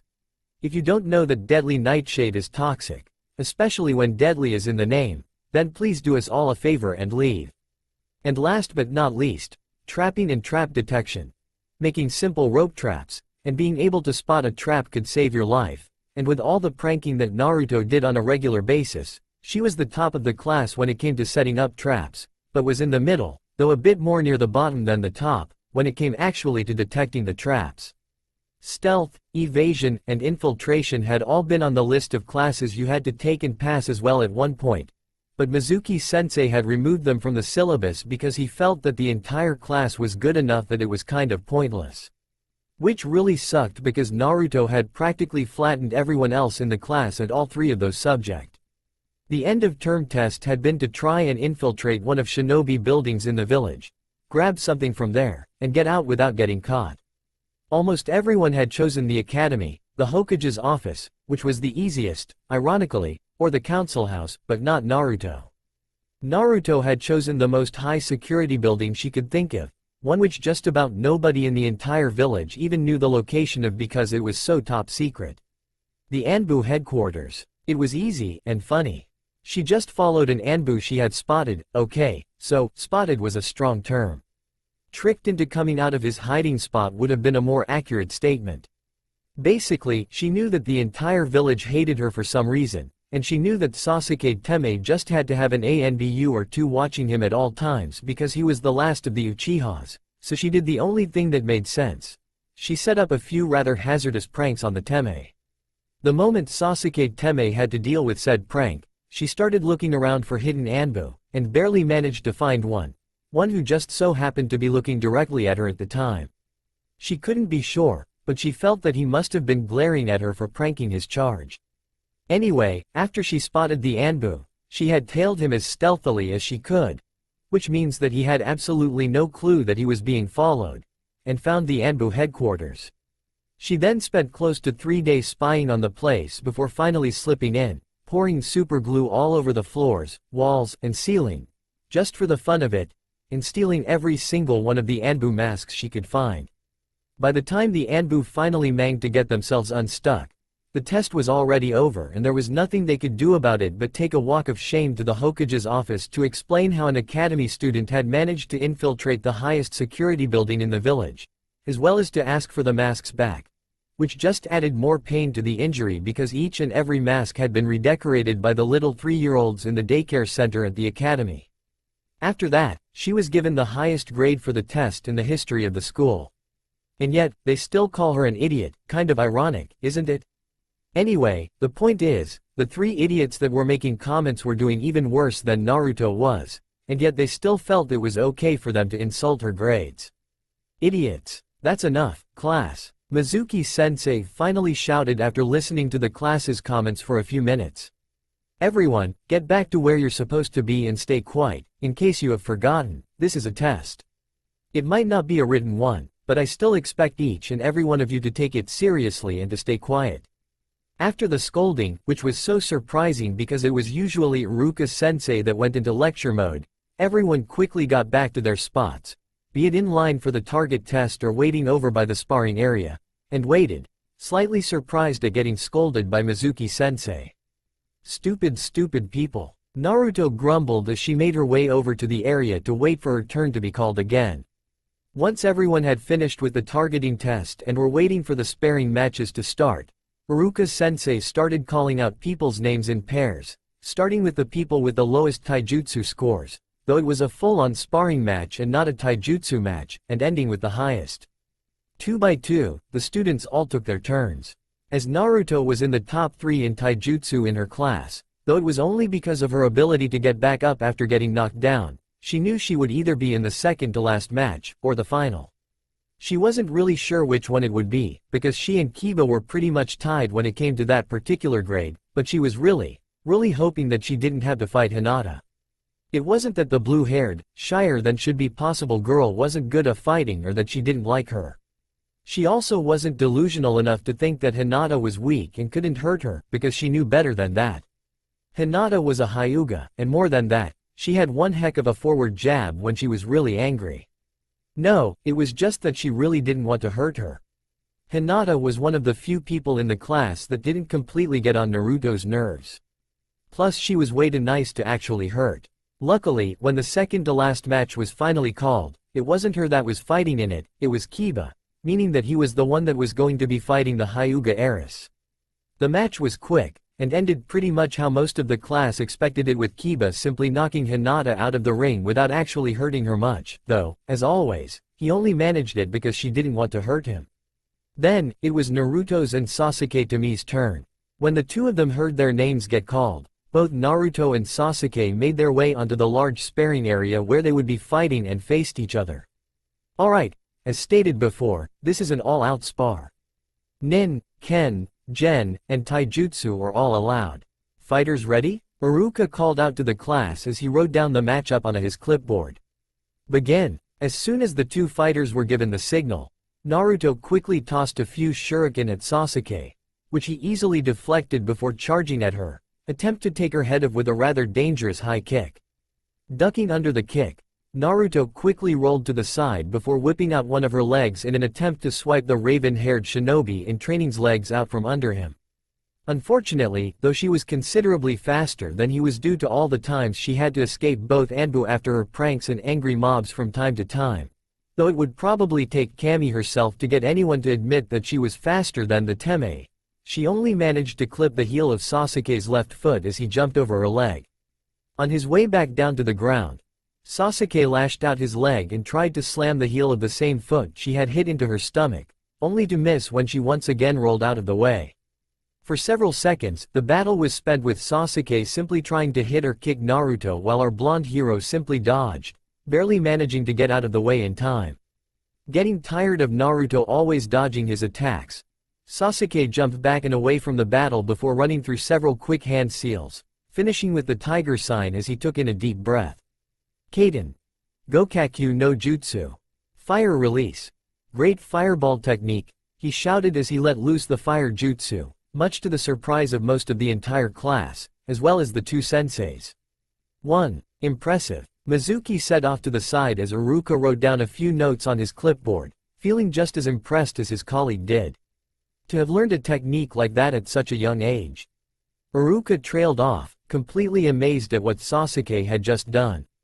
Their surprise at what Sasuke had just done was quickly overshadowed by the surprise they felt at what happened next. It was one thing for the Uchiha survivor, a prodigy, to do something so advanced, but what Naruto did really surprised them.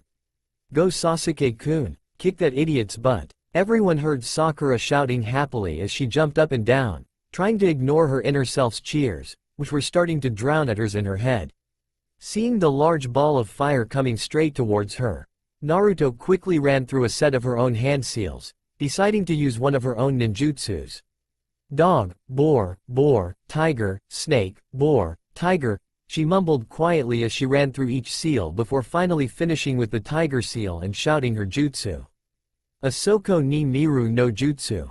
Look over there jutsu. As soon as the words were out of her mouth, she quickly dove to the side and rolled out of the way before jumping back to her feet while everyone was watching the fireball slam into the very same spot that she had been standing on just moments before. Thanks to her Asoko ni miru no jutsu and the fact that only an idiot would actually stare into a burning flame, everyone thought that Naruto had gotten hit with the jutsu. Since she was now practically invisible, she could just run up to Sasuke and knock his lights out for trying to turn her into a serving of extra crispy barbecue. And that's exactly what she did. Using the fact that no one could actually see her, Naruto quickly ran across the short sparring area and preformed a high kick, slamming the heel of her foot into Sasuke's chin and subsequently causing herself to become momentarily visible before vanishing again, which was yet another weakness the jutsu had. Everyone looked at just about everything around except you so long as you didn't touch another living creature. The moment you do, everyone can suddenly focus on you again, but when you get away from the person or animal, they stop focusing on you yet again. The moment her foot connected with Sasuke's chin, everyone gasped in surprise, having still been looking at the scorch mark on the ground where she had been standing before the fireball in an attempt to find some trace of her death. Or in Iruka's case, worrying about whether or not she had gotten hurt as he seriously doubted she would be killed from one stupid fireball jutsu after everything she had been through. He might not act like it, but really does care about his most annoying student. Not wanting to give up her advantage, and knowing that she only had a few more seconds before the jutsu wore off, Naruto quickly rushed Sasuke again and delivered a few more kicks, surprising the raven-haired boy even more as he was unable to figure out what the heck was going on. 1 second she was there, and the next she was gone, making it nearly impossible for him to land a hit or even block. Grunting in pain after yet another kick to the stomach, Sasuke quickly ran through the same set of hand seals as before, preforming another, great fireball technique. Kaden. Gokakyu no Jutsu. Fire release. Great fireball technique, he shouted, aiming for the airing right in front of him. Shit. They all heard Naruto shout as she once again dove out of the way, barely managing to get out of the way of the giant fireball right before her look over their technique finally ran out.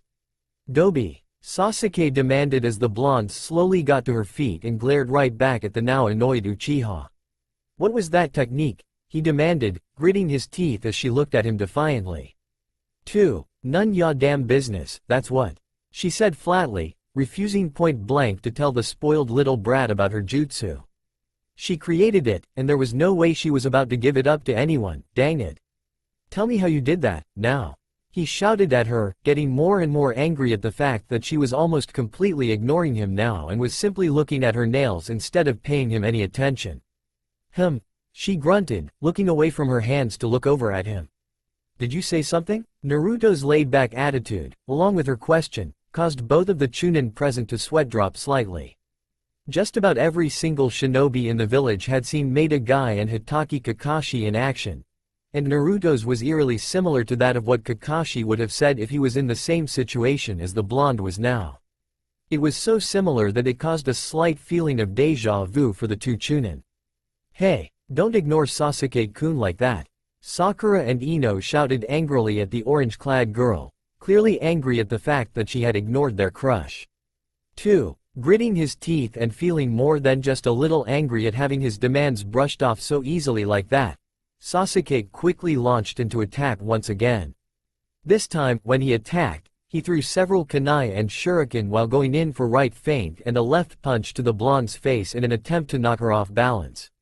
Unlike the previous time, Naruto was having a bit of difficulty dodging Tomi's attacks. It seemed that his anger was helping him move a little faster than before, and though it wasn't by much, it was just enough to make it nearly impossible for her to dodge. The only reason she had been able to dodge his moves before had been because of the fact that she was so much faster than him, but with the added boost in speed his anger seemed to give him, along with his superior taijutsu, his hits were getting closer and closer to landing a hit, until finally. Yeah, go Sasuke-kun, the pink-haired and blonde-haired banshees screeched in unison as the crush finally landed a solid hit to the side of Naruto's face. I knew that blonde baka couldn't be as good as my Sasuke-kun. The technique before must have just been a freak accident. He probably just messed up some jutsu he saw someone else perform and it turned him invisible for a minute or something. Sakura shouted, getting a nod from the other fangirls. Yeah, there's no way my Sasuke-kun could get tricked by something like that. Ino added, completely ignoring the fact that Sakura had called Sasuke her Sasuke-kun. She'd ignore it for now, and just kill her later for it. Dazed slightly, Naruto stumbled back from the punch, then again as she was struck in the face yet again, and then again. Determined to get away from the hits, Naruto jumped backwards as far as she could while still managing to stay in the arena, only to have to dodge right a second later when Sasuke followed her and attempted to give her yet another strike to the face, still clearly pissed that she had managed to land not just one, but several hits on him and knew a jutsu that he didn't. This time as Naruto dodged to the side, instead of Sasuke following her, he jumped back as well, putting a little bit of space between them as he started breathing hard, clearly winded from keeping up with her superior speed. Only feeling slightly winded due to her abnormal stamina, Naruto took the opportunity of her short reprieve to look around, only to find that she was standing on the very corner of the large square sparring area with Sasuke standing directly diagonally from her, making it quite clear that she was utterly and completely trapped. Well, this totally blows. The blonde sighed mentally as she quickly started running through the hand seals necessary for her, look over there, jutsu. Sadly, she didn't get the chance to complete the jutsu as Sasuke quickly tossed each and every single kunai and shuriken that he had at her, clearly not wanting to let her get the chance to perform any jutsu as he wasn't really sure what the heck she could do and wasn't at all to keep on the idea of having a repeat of the invisible fight that they had had before. Seeing the practical wall of weapons coming straight forward, Naruto froze in surprise, having not been expecting it, and being a little intimidated by the sheer amount of weapons that were now flying at her. How the heck can he carry that many? Or throw that many at once, for that matter? Smirking slightly at his supposed victory, Sasuke was in for yet another rude awakening when, instead of the throwing weapons slamming into Naruto, they went around her. And not the normal way either. Yes, I know you've been waiting for it, finally, the first part of her Kekei Genkai. It would have been normal if they had simply been aimed at the area around her, or simply misthrown, but that wasn't the case. No, each and every one of the weapons had been right on target. The problem was, when the weapons had gotten close enough to her, they had all acted as though the wind had changed their projection or something, and it had happened in a complete sphere. Right as they were about to hit her, the kunai and shuriken had slowly arched away from and around her in the shape of a sphere before shooting off in random directions, leaving the blonde completely unharmed. Everyone was surprised at what they had just seen. Yet again, Naruto hadn't just gotten out of the way of Sasuke's attack, the blonde had done it in a rather amazing way. No fair. That's totally cheating. She should be disqualified. 2 guesses as to who it is? Though Iruka was just as surprised and dazed as everyone else was, his teaching instincts made it impossible for him to ignore the pink-haired girl's outburst like that. Hirono Sakura was yet another student he seriously feared for if she ever managed to become a ninja. Her fangirl attitude would one day get her killed if he didn't do something about it, and he was determined to not let that happen, just as he was determined not to let Naruto get himself killed either. Sakura, he began, getting the girl's attention. 2 things. 1, what Naruto just did, while very unconventional, is completely within the rules, just as all jutsu are. Secondly, if you were watching as closely as you should have been to the fight and not just Sasuke, then you would have seen that Naruto did that just now by complete accident, meaning that I seriously doubt that she even knows how she did it to begin with. Feeling a little embarrassed at having been scolded by her teacher, Sakura quickly quieted and returned to the fight, only to see that it was pretty much over as Naruto had accidentally stumbled outside of the ring in surprise at what she had just done. All the while, as everyone was talking about what had just happened, no one noticed the strange look that had appeared in Mizuki's eyes when he saw what Naruto did. I've seen that somewhere before, but where? He thought in confusion.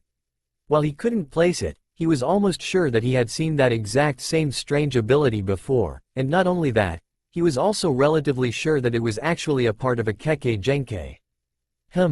Maybe I should send a message to Orochimaru-sama about this. If I'm right about whatever it is the demon Brad just used, then I think that I might have another special package to send to my master. The white-haired man thought vindictively as he smirked darkly at the blonde girl. Sasuke was in shock. He didn't know what was going on. First, the dude managed to evade his fireball, then he somehow managed to turn invisible, and now the dude seemed to be able to create a shield out of thin air. The worst part of it all, though, was that he didn't know how the idiot had managed to do it. How did he turn invisible? How did he manage to make a shield? There was no way that the village idiot was able to come up with either of those things on his own. The only conclusion he was able to come to was that someone must be helping the idiot train. That was the only possible explanation that made sense. Dude, tell me how you did that, he growled in anger. Even worse than having the village idiot know something that he didn't was having the same village idiot not only say, no, to him, but having said village idiot completely ignore his demands as well. Seriously? That's not the way it was supposed to work. What? Naruto asked plainly, doing her best to hide the fact that she had no idea what she just did herself. I mean, how does someone make a shield without meaning to? This, she would have to look into. I said, tell me how you did it. The raven-haired boy demanded again, glaring at the orange-clad brat with as much anger as he could muster. And trust me on this, there is nothing that Uchiha do better than glare angrily at people. Don't believe me? Just try talking to him after Naruto dumped a crap ton of Inuzuka dog piss on his tomato patch. I dare ya. It's none of your business how I did it. The blonde replied calmly. I don't have to tell you anything. Now mind your own business. He couldn't believe it. The idiot actually had the audacity to tell him off?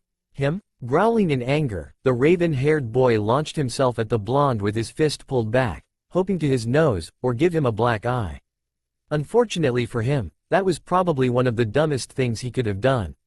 After all, if you remember, wasn't Naruto last standing at the corner edge of the arena, and he was standing across from her? Not to the side of her, across from her. And do you know what would happen if said blonde simply did the, look over there, jutsu and dunked?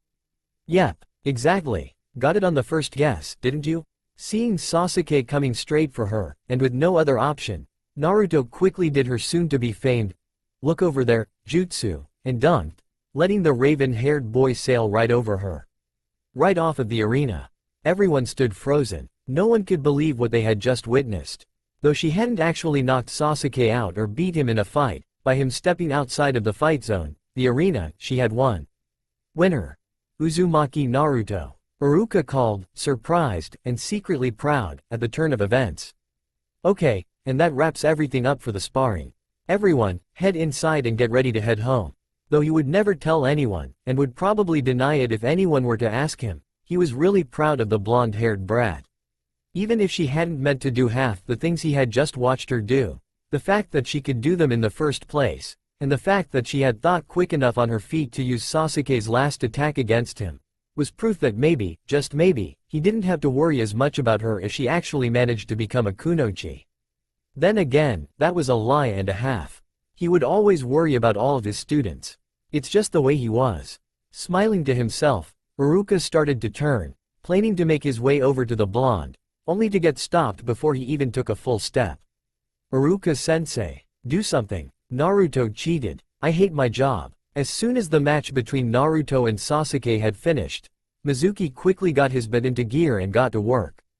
While the blonde brat's possible Kekei Genkai was interesting, it could be very bad for him if anyone else figured out that that was what it was.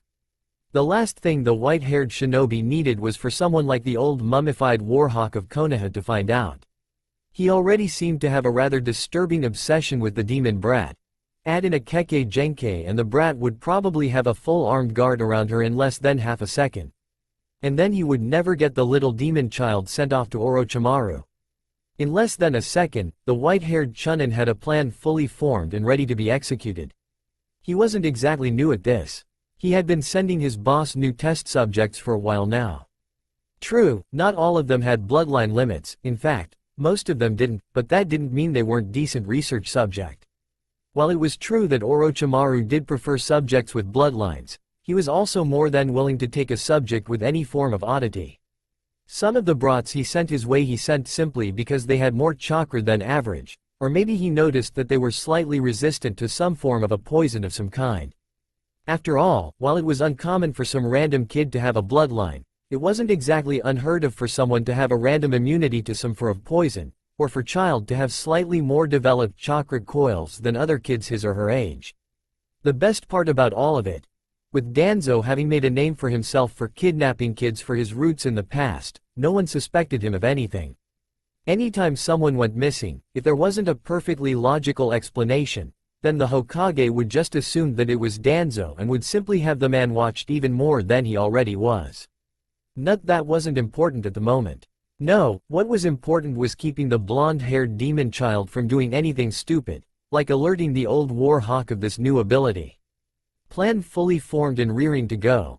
Mizuki turned towards Iruka and mentally rolled his eyes upon see the scared-nosed shinobi trying to calm down a large group of rather upset Sasuke fans. Iruka, he called over to him. I'm going to go talk to Naruto, and see if he can do that shield again. Iruka simply shot him a glance before going back to trying to calm the girls down. Mentally smirking to himself now that Iruka was well and fully occupied, Mizuki turned his attention to the matter of the demon brat and started to make his way over to the orange-clad loudmouth.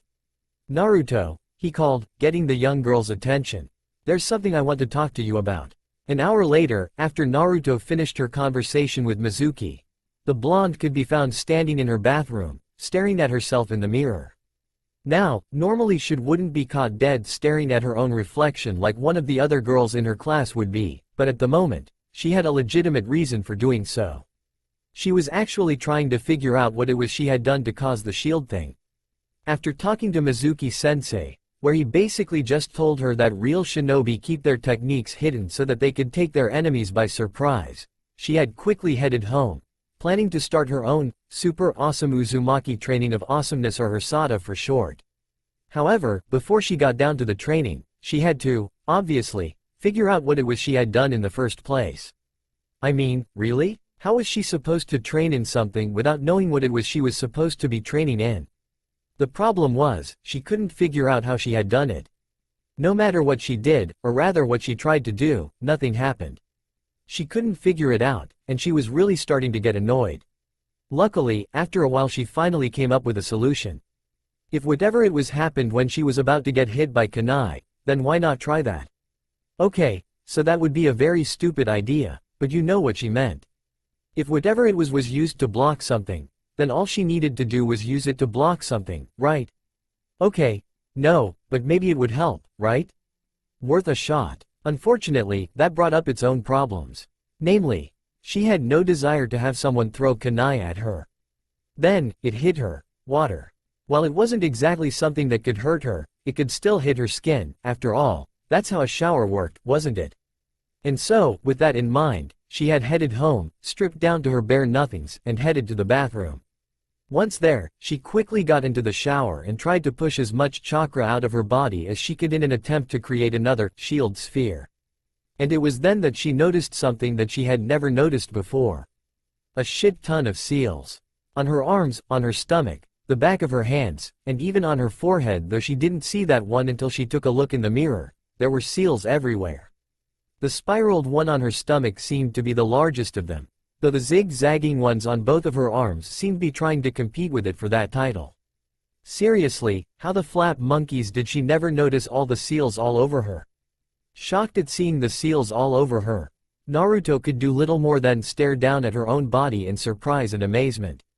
In her surprise, she stopped channeling chakra through her body, causing the seals to all quickly fade away. Blinking down at them in surprise, it took her a second to realize that it was because of the chakra that they had even been visible to her in the first place. It seemed that without the chakra the seals would hide themselves, but with it they would show. Saving that bit of information for later, she quickly started channeling chakra again, and watched in amazement as they reappeared. Without thinking about, she slowly brushed her hands daftly over the seals in shock, unsure of whether or not she should be horrified. Who the hell knows what these things did? However, it was while she was running a hand over the seal on her right forearm that things took a turn down the emotional life-changing kind of path. As soon as her hand touched the seal, her fingers barely ghosting over the surface, the seal lit up and promptly started to spark. Panicking at what was happening, Naruto held her arm as far away from the rest of her body as she could and opened her mouth to give a horrified, terrified scream.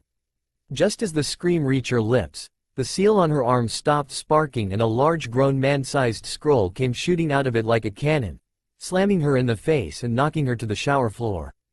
Dazed at the sudden impact, it took her a few minutes to shake it off and push the large scroll off of her.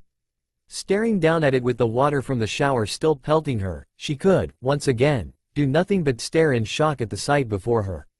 The scroll was massive. The scroll in question was at least the size of a grown man in length from end to end, and at least 1.5 feet, 1/2 meter, thick. "Holly Hokage," she whispered in shock.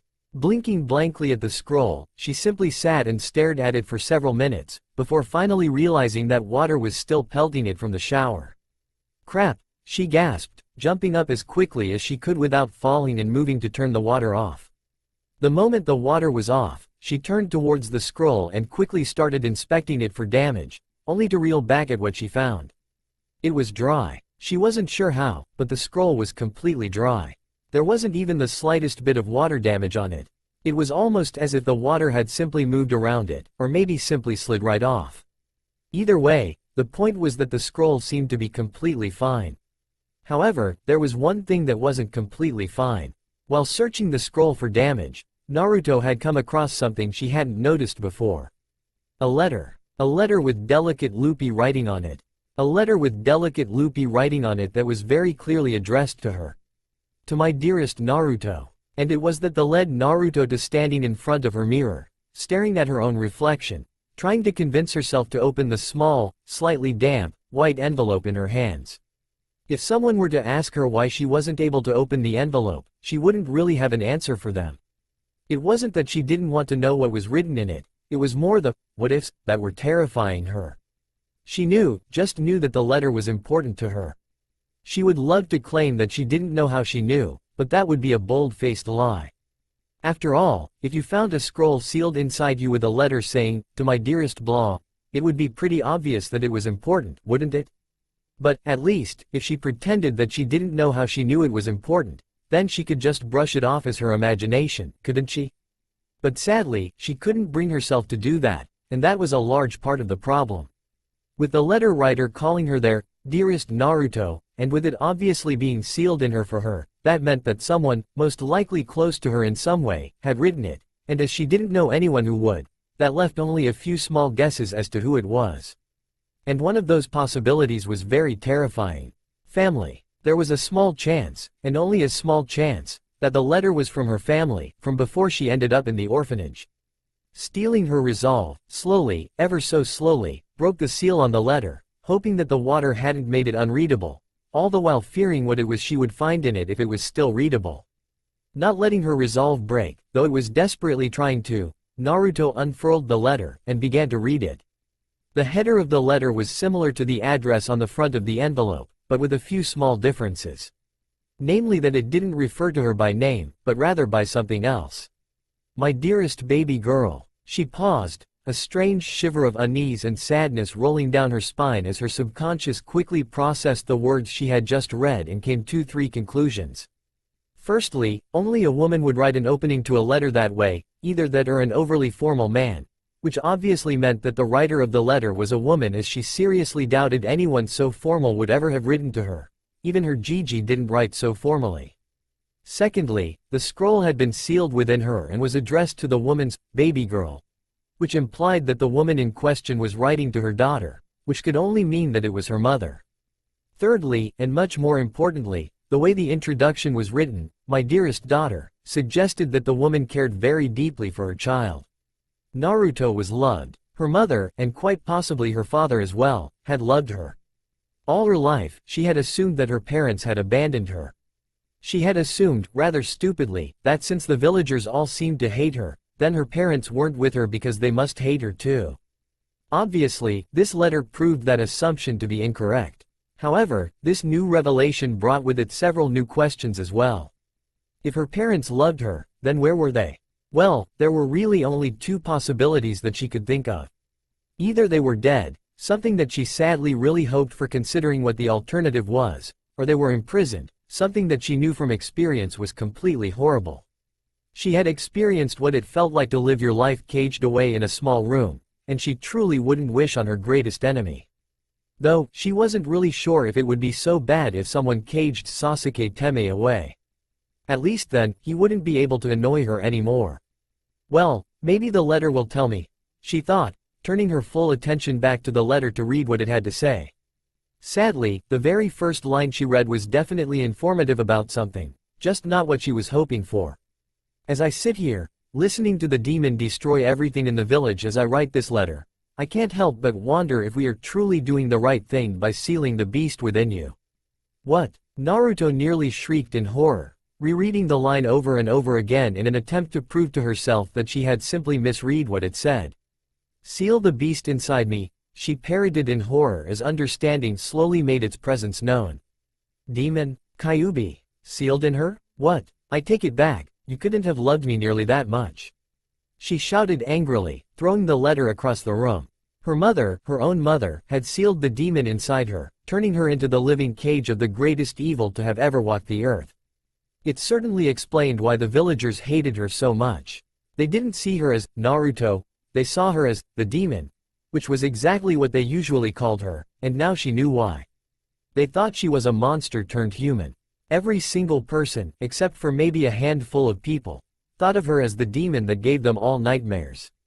To them, she deserved every bit of their torment. And what's worse, the letter had said, we, not I.